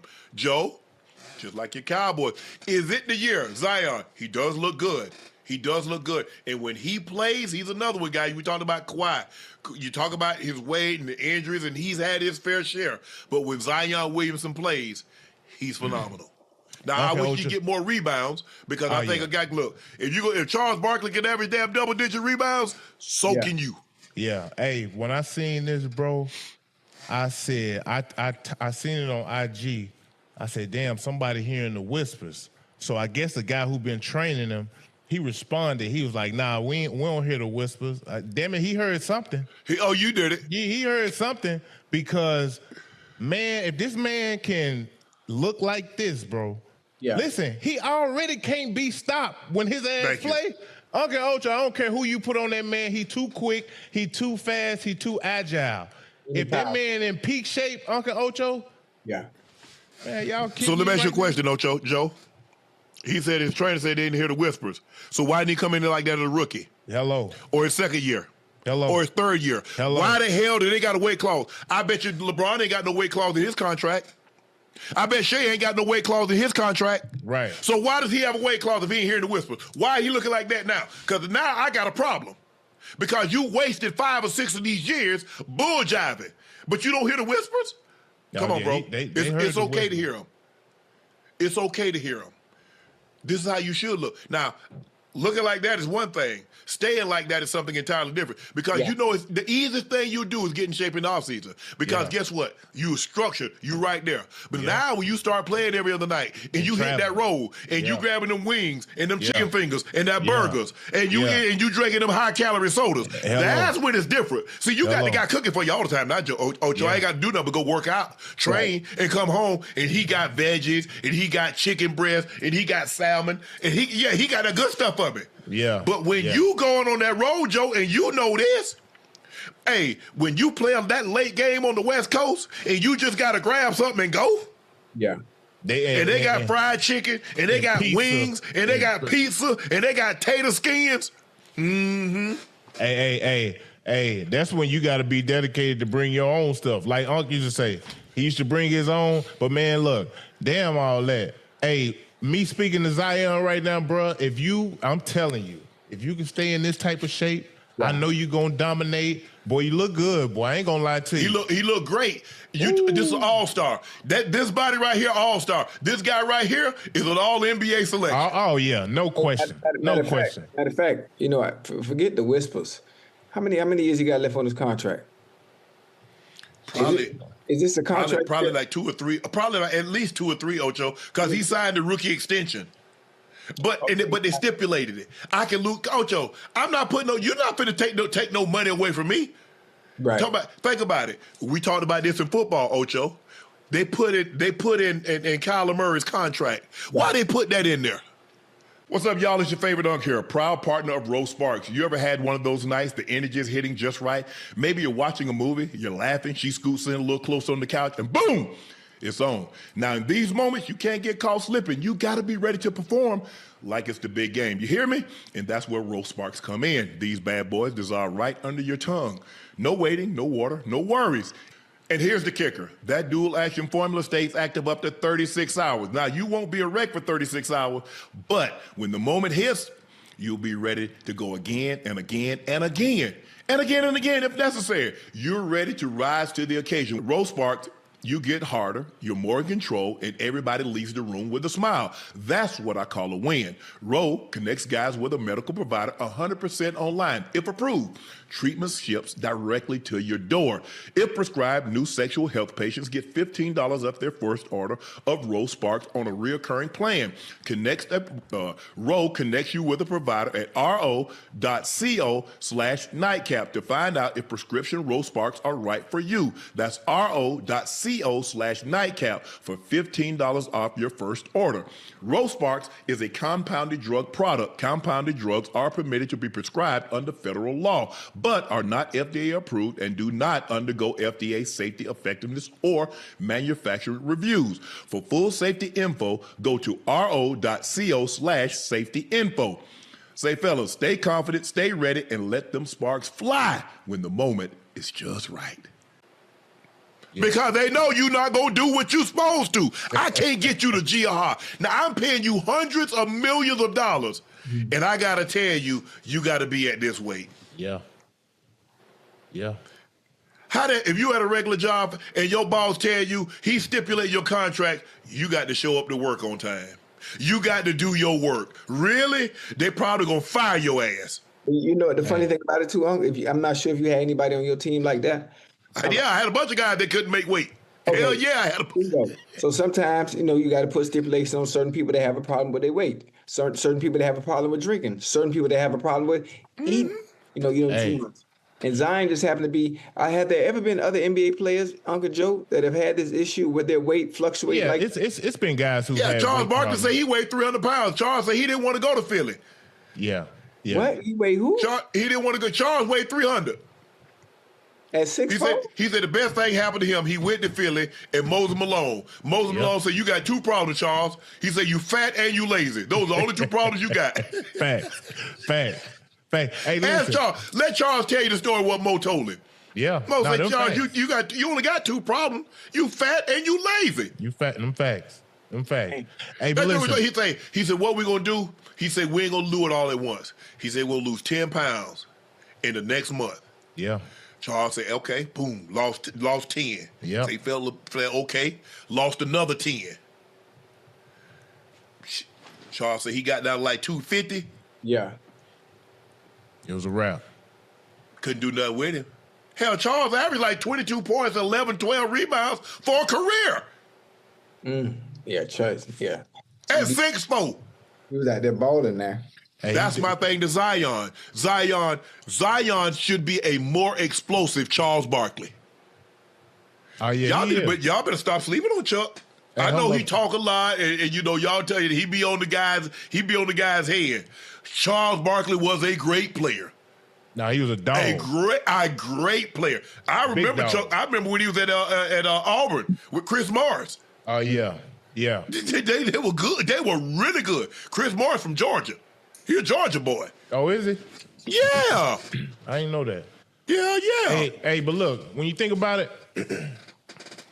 I think what year is this for Zion, Uncle Ocho? 7? It's got to be like 6. 6. Hey, 7? look that up right quick.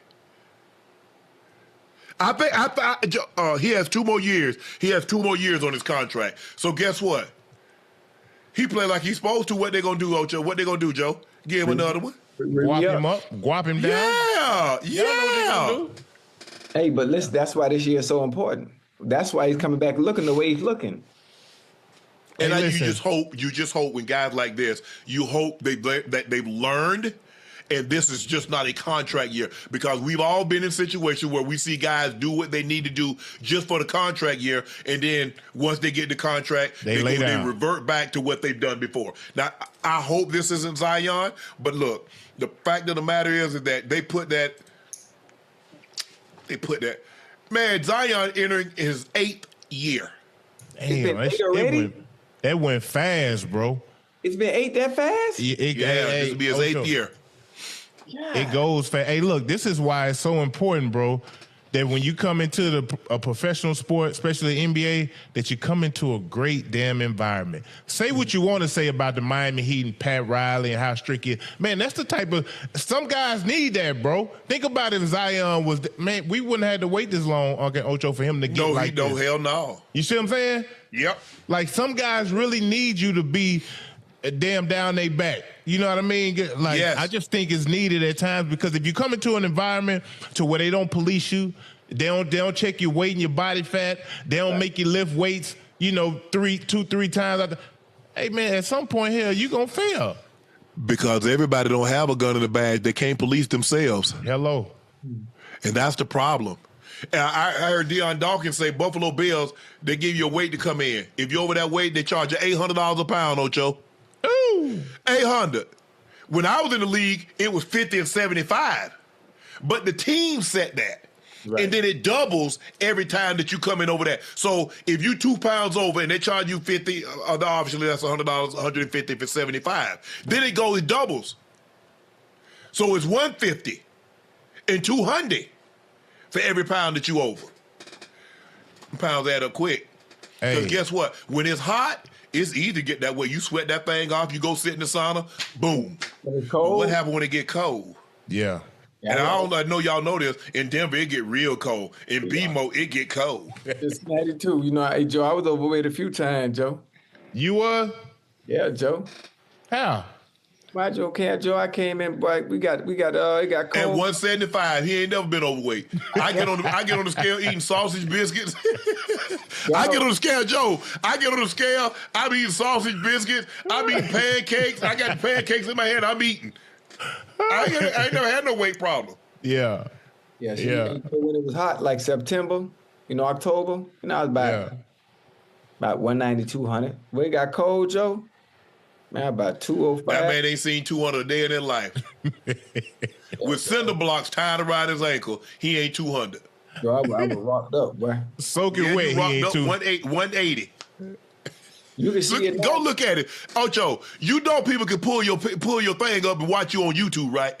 Yeah, and that's probably from September to October. No, that's for whatever. Shelly talking about stop lying on me. I ain't lying on you, Shelly. You know you got less patience than me. But yeah, I'm happy for Zion, man. Hey.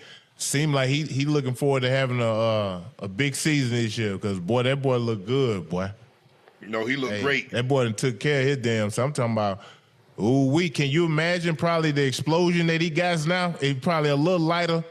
Mm-hmm. Hey, let me tell you something, man. If you ain't in that weight room, bro, chat, y'all listen up. Man, doing a professional sport, obviously I know football, but in basketball, you cannot get through an 82-game season if your ass ain't in that weight room, bro. Yeah. Your body will break down. That's too much up and down, Joe. It's no way in hell you get to play 82 games and you don't touch them weights at least 2-3 times out the week. You got to. Mm-hmm. That's why it's so important that when these young guys get drafted to teams, that they have a veteran presence, somebody who can show them the ropes. But not only that, you got coaches who you can trust and who can show you the ropes as well, because it's easy to get lost, bro. Yeah. Easy. Joe, you said something very interesting earlier. You say going to the right situation matters. It does. It absolutely matters, because I remember a lot of guys that we had, because I had Dan Reeves for 3 years. I had Wade Phillips for 2 years. And a lot of the guys, they would do for Mike what they wouldn't do for Wade. Yeah. And me, I'm gonna play hard regardless. That's just the way I was brought up. You know, hey, Barney Porter, hey, the man give you an honest salary, you give him an honest day's work. Don't be going on people's job bull jiving. And that's what it made me mad. I say, see what y'all do? Because y'all see, they didn't fear Wade. They feared Mike, because Mike will cut your ass. Yeah. And Mike will tell you he cut you. Yeah. He said, everybody that's in this room, you here for one reason. I wanted you here. Yeah. Nobody else. Me. And when you leave this room, you don't have to ask any questions why. It ain't no general manager. It ain't no owner. It ain't no position coach. Me. I'm the reason you're here. That's all I needed to know. But I was a guy that always did what I was supposed to do. Right. Bro, I understand. This is a lifelong dream of mine. And I'm a mess, and I'm not going to do what I'm supposed to, like as far as eating and training and being on time. I'm like, guys, there is no way you can tell me that you just woke up yesterday and said I want to be an NFL player. But a lot of times, because you've been great and people let you skate, you come late. You the best player, Ocho. You can come late. You make the most plays. You do X, Y, and Z. You can do all this stuff. I could not in good conscience. I can't function like that. Because somebody who really believes in you, bro, and you let them down, that should do something to you. I was just telling my son this the other day, bro. I said, man, it's a slap in people's face when they expect something out of you, you know what I mean, and you don't deliver. Like, they give you an opportunity and you play with it. Man, that's a slap in that person's face, bro. Yeah, so I get it. I'm like you. Hey, when Boston drafted me, I wanted to be the best rookie they had. Okay, Ocho, I did everything I could. Hell, I just wanted to be on the damn court. Like I tell you, they talk about ISO. This, like, damn that ISO. Boy, I was hawking somebody down trying to play. Hey, I'm locking up. I'm in the passing lane. I'm being a pest on defense. Boy, I ain't getting but about 5 shots a game, Ocho. Dang. Yeah, but that's all you. I'm making them count, though. The effort, that's it. Yeah. Making them count. Steve Prefontaine said that. He said to give anything less than your best is the sacrifice to give. To give anything less than your best is the sacrifice to give. You have a gift. I got to put that in my notes right there. That's a good one there. That is a gift. It's the meaning. Yeah. I like that. Dan Reeves went and got a guy from Savannah State in the 7th round. He figures like, hell, his brother's a first-round draft pick. They went to the same house. They ate the same thing. He got to have something in there. I just don't get it, guy. I just don't get it. You can't make me get it. I don't do lazy. I don't. Not when you done reached the highest level, bro. Yeah, I can't. I don't sacrifice. I done did everything right. And now I get to the highest level. I'm gonna skate now. I didn't skate in JV. I didn't skate in high school. I didn't skate in college. Now I get to this level. I'm gonna skate. There you go. And then Wade Phillips was was the D coordinator for my 3 years before he became head coach. He go get Jim Fossil, rest Jim Fossil's soul. Jim Fossil say, son, I'm gonna build my offense around you. You the best player outside of John Elway. You the best player we got on offense. I'm going into my 4th year. A 7th round draft pick. He said I'm the 2nd best player. Okay. He said I'm gonna put a lot on your plate. Les Steckel, my position coach. Man, he worked. Ocho. Yeah. I ain't gonna lie. By the time we got out of individuals, practice was a breeze. Oh, yeah. Man, that man worked the dogs. Man, look here. Joe, I was tired like a one-legged man in an ass-kicking contest. That's how, man, that man worked the... In individual? Yes, Ocho. Individuals back then was 45 minutes. Golly. Ain't nobody worked like that tight end group. Yeah. Man, that man had us doing everything. I'm talking about we soaked. I'm talking about soaked beyond soaked. Boy, hey. I done been there. I'm telling you. Man, I can't sacrifice the gift. God didn't give me he didn't give me a musical ability. He didn't give me the ability to sing. He didn't give me the ability to dance. He gave me the ability to play a sport. Yeah. He gave me that. He gave me this body. He gave me this mind. And he allowed me to be born to Mary Alice Porter and Winton Pete Sharpe. Hello. And then he said, you know what? I'm going to break y'all. I'm going to pull y'all apart, and I want them boys to go down there and live with their maternal grandparents, Mary and Barney Porter.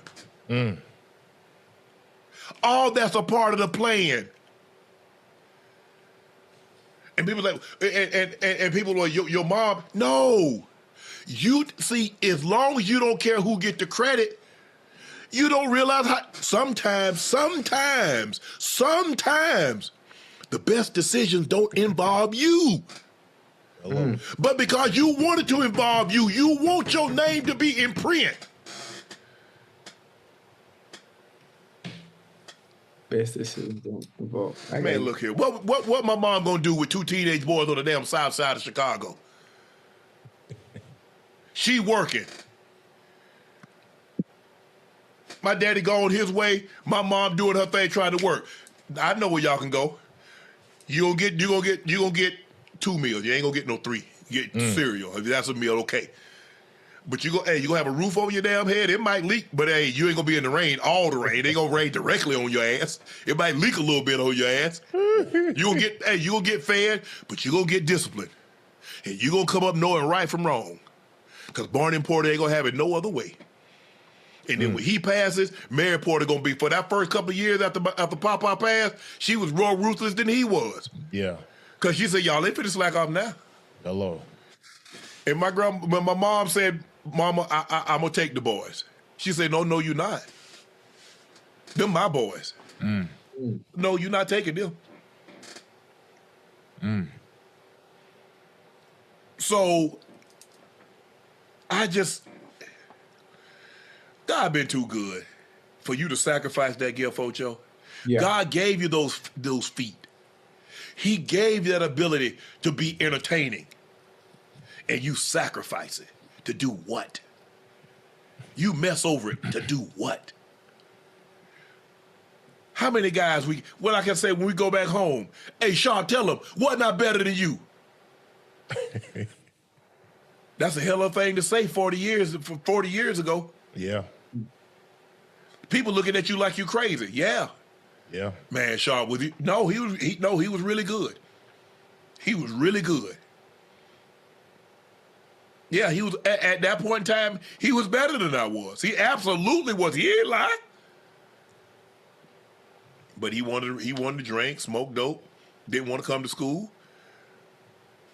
I just didn't.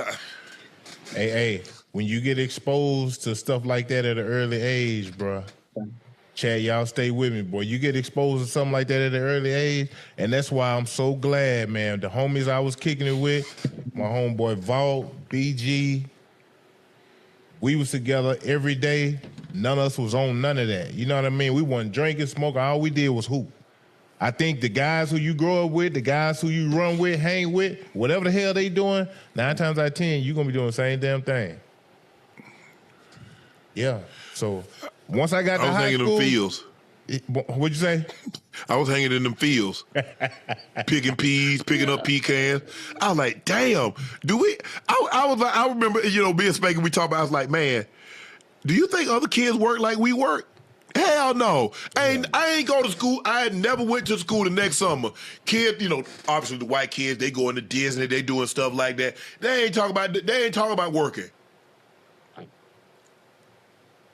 We go from clipping onions to cropping tobacco to catching chickens to picking up pecans to baling hay I'm a little fella. I'm 9, 10 years old, lifting them big old bales of hay. The hay that y'all see they've given them damn cows and them horses, yeah. At 10, I can handle a bale of hay by my damn self. Well, you were strong back then, boy. What you think? You think this is a weightlifting body, huh? Nah, ain't nothing weightlifting body. Yes, it definitely helped, but no. And I wanted to show because I was, like I said, they called me Pee Wee because I was so small. Yeah. And I had to show. I had to carry my own weight, man. Because you start walking behind the tobacco picker. As you get older, you start cropping tobacco. Once you start cropping, you get big and strong enough, you can hang the racks. Yeah. You graduate hanging the racks to working at the barn. You get to drive the trucks to and from. Yeah, you get to do it. That's my goal. I walk behind the picker. I wanted to crop. I wanted to hang racks. I wanted to work at the back. I wanted to work at the barn. That was my goal. I mean, I was so small I had to tiptoe. Cows be on fire at the end of the day. I done tiptoe so much because I ain't tall enough because all the other guys could, throw it on their leg. I had to tiptoe to get straight. Live and say, boy, I'm going to tell Granny, you up here straining and trying, you going to be to hurt yourself. Let me tattletale. Shit, man. Shit, they be talking about I tell. Y'all be talking about I told. Let me with a tattletale. I'm going to tell Granny, you going to be to hurt yourself. Yeah. She talking about, boy, you gonna be done give yourself a hernia, you won't be able to have no kids. That's the last thing. I ain't thinking about no kid, Grant. I'm 11, 12 years old. I'm thinking about hanging these racks up hanging these racks up so I can get to the barn. Hey, Chad say that farm strength different, boy. Hey, watermelons. I know black people, you ain't supposed to say watermelon. I lift those mofo too. Yeah. Yeah. Oh, you load the thing, lifting hay. That was the first time my body ever cramped up. But if you have anything, now they got them big bales. But we used to have those square bales like this here, Ocho. Yeah. And they had the twine, the strings down there, and so you had to grab it like this, and take it and put your knee up under it, and put it up there. Yeah, I was a little fella doing it. Because I couldn't let my cousin them do something. I had to be there. I had to do it too. Big old watermelons. Y'all know. I don't know what these watermelons they got now. Them little old watermelon, little softball size damn watermelon. Them damn watermelons we had this damn long. Yeah. Yeah. We load a whole truck, clipping onions, take it down there to the mascot. Man, y'all better check my working resume. If I don't work another day outside. You good. I'm good. I'm more than good. Y'all heard my brother say it. He ain't. Hey, Barney Porter say, "Get up and watch the sunrise." Who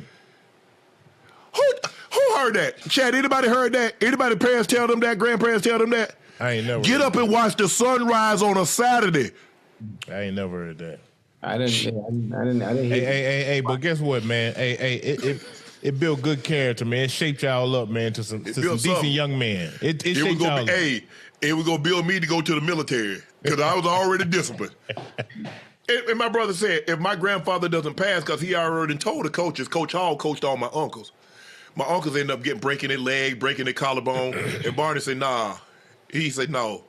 He said, Hall, he done taught my uncles because they had the same type of body. They just weren't as tall as I am, but they had the same type of body. Yeah. They grew up working on the farm. They got muscles, big old wide backs and quads and hamstrings and biceps.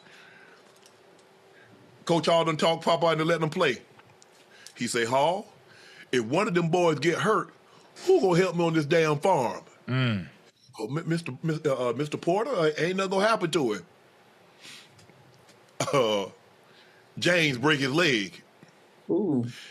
He didn't tell the assistant coach that Papa said that if something happened to one of them boys, one of y'all lads gonna be out there in the fields helping me with these fields. He done talk, hey, take that boy home. He pull up there, James get out the car, got the crutches. Papa looked at him. What the hell wrong with that damn boy? Mr. Porter, he broke his ankle.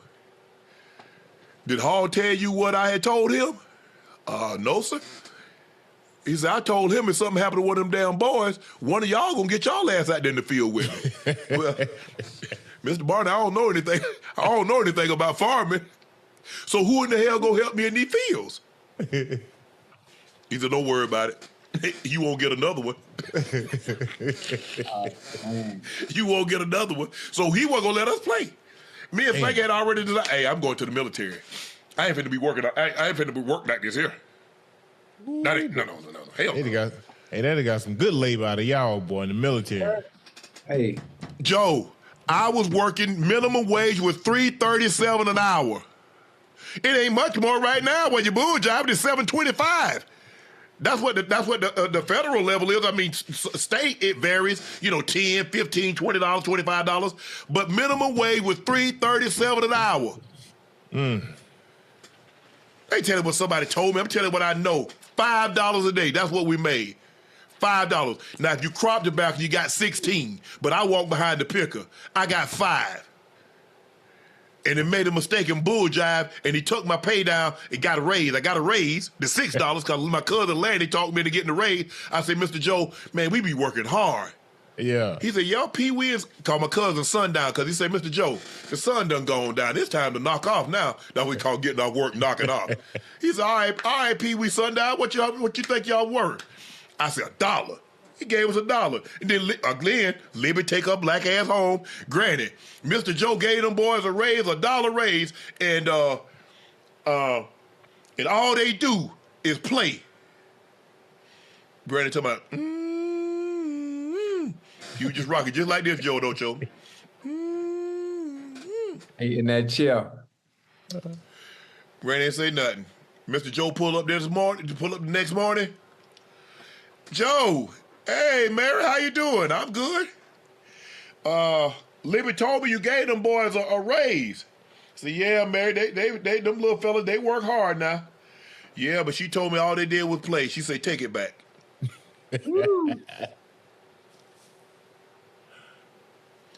Ever said, you won't find a man that's ever told you I've been on this job and then give him nothing but 100% of everything that I got, no matter the job. The Broncos, the Ravens, CBS, Fox, ESPN. That's all I know. I can't sacrifice the gift, Ocho. Right. Anything less. You're sacrificing the gift. Can't, bro. Man, hey, you know what it is. Hey, look, check this out, Smooth.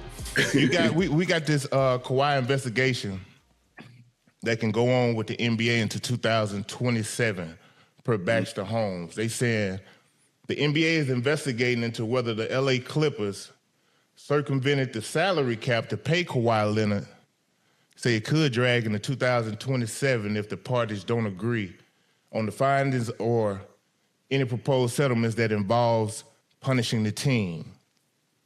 So what they saying is they basically trying to see, bruh, did the Clippers pay this man under the table, bruh? What is that the same thing they did with that Milwaukee situation with the?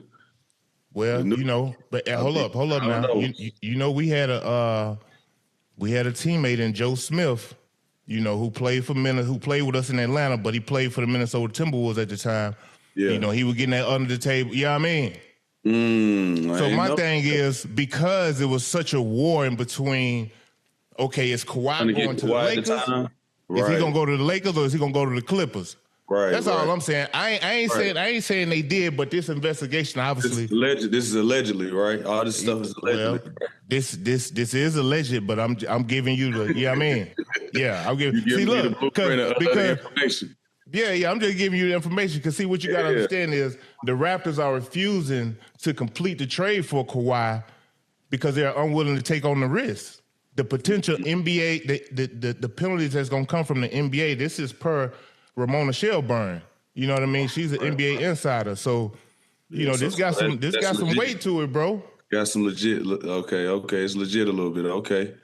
Yeah, because I guess think about it. If they find something, and let's say they do find some under the table stuff, the Raptors don't want to be on the hook for that. If they trade for him and they bring him to him, now he gets suspended for 50 games. You know what I'm saying? So who gets penalized? The player gets penalized for that, or well, they try to find out, bro. Hopefully they don't. Huh? The player, the organization gets fined. I mean, who gets penalized? I don't know. I just think if they find something to where Kawhi was getting paid under the table, Think bro. should get penalized? Who? Who you think should get penalized? Well, they're gonna penalize both. They're gonna penalize the player and they're gonna penalize the organization. That's just what it is. But I'm just saying. If we're looking at it from a standpoint like, okay, we're in a bidding war to try to get Kawhi to join our squad with the Lakers, who is our rival. I mean, hell, I'm not saying, bro, they paid the man under the table. What I'm saying is, it's a good damn chance. That's all. You know what I'm saying? Yeah, you gotta think about it, bro. You know, it's some legitimate sources. Huh? It's some legitimate sources for sure. Yeah, well, you know, so. You know, and the Raptors say they ain't willing to take their risk, bro. They ain't willing to complete this trade. You know, he got traded smooth. Yeah, I seen that. So that's why the trade wasn't completed. I was trying to figure out why they resent the trade back. Is that why? Yeah, that's why. It's this investigation as far as trying to figure out. Obviously, if he was getting money when nobody was getting paid, so. We don't know, man. We don't know. Steve Ballmer is expected to aggressively fight the NBA legally if penalties are levied against him and Kawhi Leonard in the investigation. Meaning, you know, obviously. That's why I like Steve Ballmer, man. He's probably one of the top owners of the NBA, man. He probably got the most money, Smooth. Yeah. If I keep it a bean, but that doesn't okay, so. Does that make you the best owner? You're one of the best owners. When I went to Houston, that was probably like one of my best stints. You know what I'm saying? Yeah. It was like ownership and how they handle the players and how they let you be yourself. You know what I'm saying? So I don't know if he was one of the highest paid, but he was a really good owner though. Was he? Yeah, he was good, man. It's different, bro. You know, I've been around some. I've had some good owners. I thought we had some good owners here in damn, I can't remember his name. Well, in Atlanta? Yeah, in Atlanta. What's my man's name? It was a lot of them, boy. We had about 7 of them. Yeah, but you know, when owners are involved like that, bro, it does give a sense of at least, you know, you give a damn to some degree. You know what I mean? Yeah, absolutely. You know, so I don't never see that a bad thing. I know we see Mark Cuban, who was you know what I mean, who's always been on the sidelines, who's always been involved. So I don't think it's a bad thing. At the end of the day, Smooth, this ain't how they make their money, bro. This is just a side gig for them. Yeah, you feel me? Yeah. So you know, they had that money before they had that money before the investment of the basketball team for sure. Oh yeah. Ramona Shelburne on Kawhi Leonard trade saga. She said, I can see a world in which Kawhi Leonard is back on the Clippers if this trade doesn't go through. And the Clippers, quite frankly, they ain't mad at that, Smooth. They saying they'll welcome his ass back with open arms. I know they would. They got a decent team over there, bro. Yeah, they do. How would that look for Kawhi, though? I mean, obviously he'll be back the focal point of the offense, but how would that look for him? You know what I'm saying? Like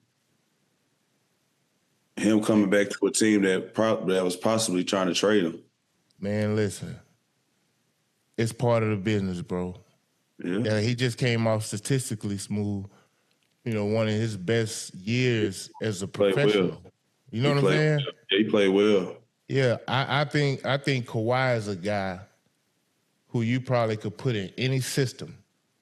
You could probably put him in any system, bro, and he'll be able to fit in or stand out. Like, I just feel like, you know, he doesn't, it's not all about athleticism with him. Obviously, he stays in great condition, as you can see.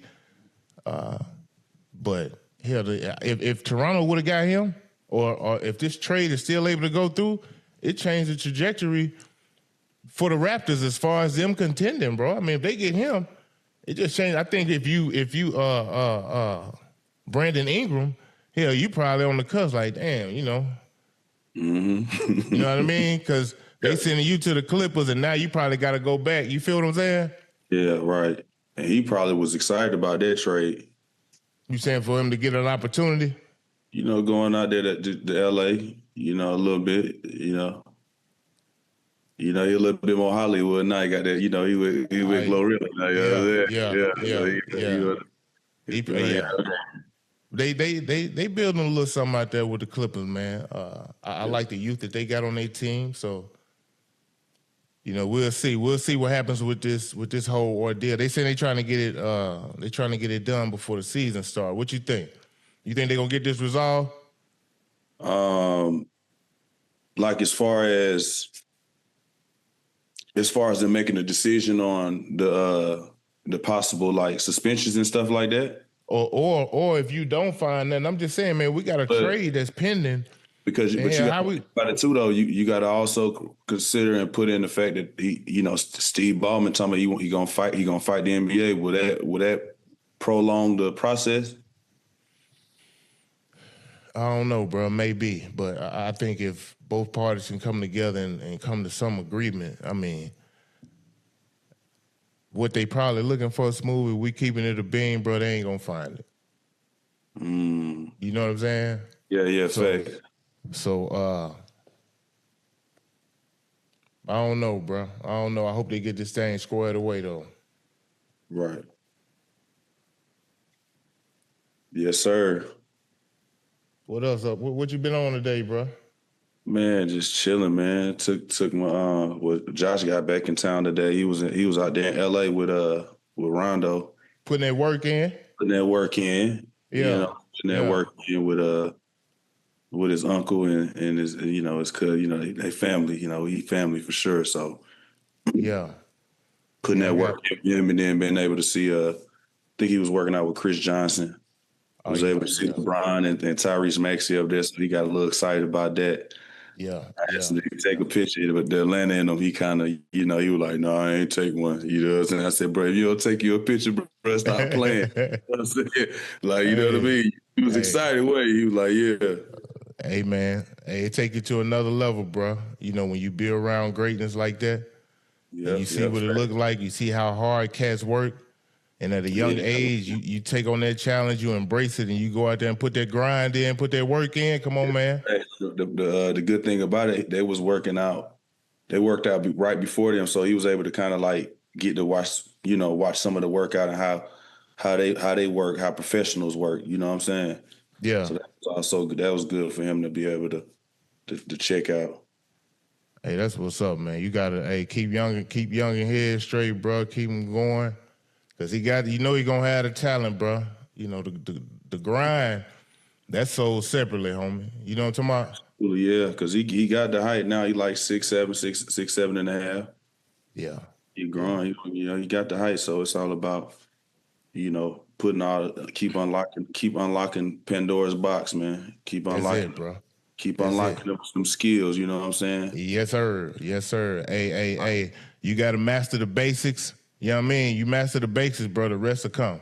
Like, do it till you can. We don't skip. We don't skip steps over here, man. Yes, sir. Okay. There's so many players out here today that got agents. I'm trying to figure out why you got them. Like, what you doing? They trying to hit it. Hey, they trying to hit a lick early, bro. Trying to hit a lick. What you not the Gerber baby. You not the little baby on the diaper box. You ain't folks ain't sponsoring you like that. They got to recuperate their money too now. You know what I mean? Yeah. Hey, man, if you ain't up there at the top 1, 2, or 5, you need to go and let that go, man. Let that agent stuff go, man. It's different, bro. It's different because, hey, you be in debt before you even get a little piece of change. I'm trying to tell you because they got the advantage right now. You don't have no advantage, no leverage as a high school. They're trying to get an agent. You don't, bro. But that's a game now, Smooth. They getting them early, bro. Before they can really peak and help them grind. And then that's when they try to hit you with the man. I was loyal. I was down with you. Yeah. You know what I'm saying? You know what I mean? Yeah. They hit you how the females just hit you in high school. You thought you wasn't nothing in high school. Meanwhile, you top 5 in the country. Them folks can see the future now, Joe. You know what I'm saying? We can't see the future. We just looking right in front of us. Hey, you ain't lying, bro. You know what I mean? You look at the step ahead. Them folks look at 10 years ahead. Oh, okay. I can see the potential of what you possibly could be. You know what I'm saying? Yeah. So let me tap in real early before this thing peaks. Yes, sir. You know so what I mean? Make you feel bad if you try to leave me. Oh, man. Come on, bro. I can get trip you. You know what I'm saying? I'm just putting you down on it. You know, I'm just putting the world, these kids to be trying to, I don't want y'all to get putting that mix, the blender. As they would call it, Yeah. Hey, hold on. Check this out, man. Freaky, hey, chat. Y'all hear me out, man. Freaky Ocho just wrote in the chat. He says, Joe, they got some new rear end plugs that glow in the dark to spice things up at home. Oh, that boy. Come on, chat. Man. Come on, chat.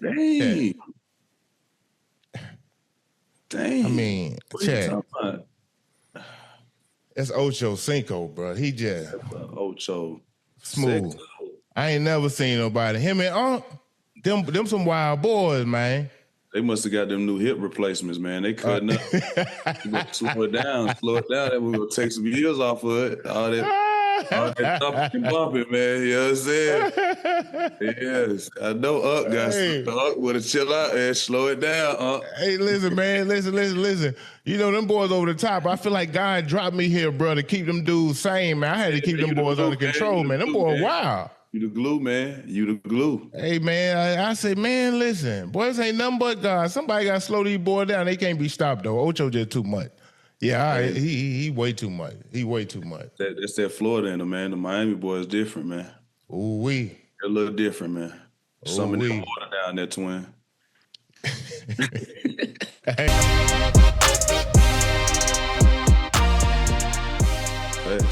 Hey, check this out. You know, your boy went viral, man. He going viral, Tony Allen. Oh, okay. He says LeBron is an overrated defender. Never guarded KD in his prime in OKC. I mean, hey, chat. Let's take a listen. To TA. But just think about it. Any team you put LeBron on, all right, we can make any scenario. When they play, let's just say OKC. Do you think LeBron starting out the game on KD to risk picking up 2 fouls? No, he's going to stick Cephalosha. So you got 41 minutes of sticking Cephalosha. Game get tight, late down the stretch in the last 2-3 minutes. You get a chase down block here and there. Then now you get the win. Now you just our first team all defense. I disagree. Because I disagree. I disagree. Chase down blocks. I disagree. I disagree. Me on the other hand, hey, it's all right, TA. We gonna need you to come through on this one. You can't let him get his average. And he end up with 40. I get a few more episodes of that, I'm gonna be in the G League. You see what I'm saying? Yep. Yeah. That was my job. That was my title. That's what I had to do. That's how I played 14 years. It wasn't because I had a cold crossover. If you saw me smoke all the layups. Yep. But guess what? I bring you not getting your average to the table every night. Let's read some comments. I've been getting them too. So I agree to disagree. And I wasn't hating, man. I was just saying he not a better defender. Smooth. Mm-hmm. What you think about what TA said, bro? I'm saying. What was the question? So listen. So here it is. So look, I ain't saying you're a better defender than LeBron, or what was the question? Nah, he's saying Bron ain't no lockdown defender. He's saying that, when games start off, it ain't like Bron guarding KD for the whole game. It may put somebody else. They may put Bron on Cephalosha so he don't pick up 2 fouls early. But then in the last seconds of the game in the fourth quarter, Bron get a chase down block or something, he get a stop. He's saying that ain't like, that ain't first team. That ain't like, you know what I'm saying? Mm-hmm. Well, what you think, bro? I got snubbed a lot of times on the defensive team, so I don't know, man. But I think I got snubbed a whole lot. Yeah, you did, bro. But did he ever guard? When we played it, who guarded you? Well, he never, to start the games off, he never guarded me. But Smooth, that's kind of understood, bro. That's understood. That's understandable because we can't risk. I can't risk him guarding. I mean, he's making sense out of. He making sense out of it. You know what I'm saying? Bro, when I was a rookie, Smooth, and I'm playing with Antoine Walker and Paul Pierce third in the league in scoring at 27, 28 a game. Right. He the starting 3. I'm the starting 2. Listen, we playing against T-Mac, Vince Carter, Ray Allen. I got all these dudes for the first 3 quarters, bro. That's what it was. You know what I'm saying? Yeah. That's what it was. Yeah. That was me. That was me too, though. That was me. I had to guard pretty much every position that was cold. So yeah. I mean, I get what he's saying. But that doesn't mean that he's not a great defender, though. You know what I mean? That's what I'm saying, bro. That don't mean that. That means that he has more value than a person just playing defense. Respectfully. Yeah. You know what I'm saying? Like we can bank on you. Like it's okay for you to foul out, but this dude can't foul out. Right. Not LeBron James. You get what I'm saying? That's what I'm saying. Yeah. But in TA's defense, I understand what he's saying because there are times when you start off the game, hell, you don't got no choice. When we played against the Miami Heat and D-Wade, I ain't got no choice. Me and D-Wade got to guard each other the whole damn game. Yeah. You know what I'm saying? Yeah. That's just what it was. So I see what TA's saying, but I think LeBron is above average defender, bro. Smooth. 2008, 2009, he finished second in Defensive Player of the Year behind Dwight Howard. 2012, 2013, he finished second behind Marc Gasol. I think this is really what it come down to, Smooth. You want me to keep it real with TA and Bron? You know, obviously TA playing with the Celtics. You know what I'm saying? That little rivalry they had against Cleveland when he was in Bron, even in Miami. Mm-hmm. But now on top of that, maybe even some of the things that Bron may have said about Memphis. Mm. You know how TA and Zebo out the mud. Them boys Memphis to their DIE. You hear me? Yeah, facts. Big facts. You know what I'm saying? Yeah. So it can be stemming from a lot of different things, bro. You never know. But when I think about it, I'm like, hold on. TA just out here wilding. He must be we gotta do a wellness check on him. Them black trucks ain't pull up on him. Yeah, I don't know. He must be over there. He must be on that Indica too or something. I don't know what he got going. He ain't on that Indica. He on that Crush. Man, please. You know, that gas ain't gonna have you talking like that, man. Family. Bro, I just think, huh? What it do? Oh, there you go. Hey, what's happening? Captain? Hey, my boy DC, yo, fly. What's up, baby? What it do, baby? Hey, what you got going, man? Man, slow motion 10%, John. Hey, man, listen. Hey, me and my boy Smooth, Josh Smith. You feel me? We just on kick back chilling. First of all, man, with some real great ATL legends. Hello. Yes, sir. Hello. Yes, sir. It's always hey, we appreciate you. No, it's love, man. Yes, soon as they called me, and said, "What?" I said, "But that's nothing." Yeah. Hey, we appreciate you. We appreciate your time, bro. We appreciate your time. Hey, what you got going, man? What's new with you guys? Any movies, comedy shows? What you got going? Man, we working right now. I'm going back on tour. You dig what I'm saying? Finna go crazy. We got some short verticals finna pop off. You dig what I'm saying? So we got some more music finna pop off. You dig what I'm saying? Yeah. Hey, man, I'm on that OG. Hey, you don't never stop working, do you, man? No, I don't even know how to do that. I'm really trying to I'm trying to put sleep into my schedule. hey, man, I love seeing you on Wild and Out. I love seeing what you doing with 85 South, you, Carlos Chico, bro. Yes, sir.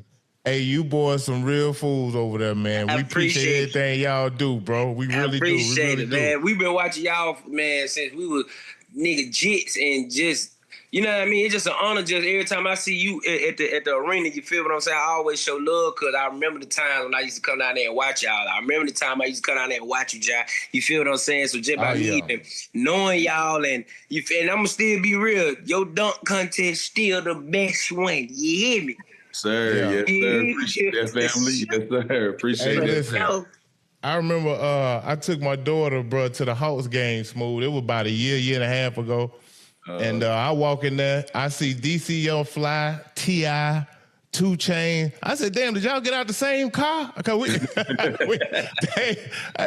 Atlanta, man. That welcome to Atlanta action. You got to bring that action, listen. baby. Yes, sir. Yes, sir. Hey, my daughter, so Rich, I got a question for y'all. Like, what's up? Now that you see how the city is embracing the Hawks, bro, do you remember a time when people was coming to come see the Hawks? Like, has there ever been a time where folk were just pulling up? Like, I remember probably when Dominique was playing, but like it was an era when niggas wasn't pulling up. I hear they were kind of pulling up for the other what name.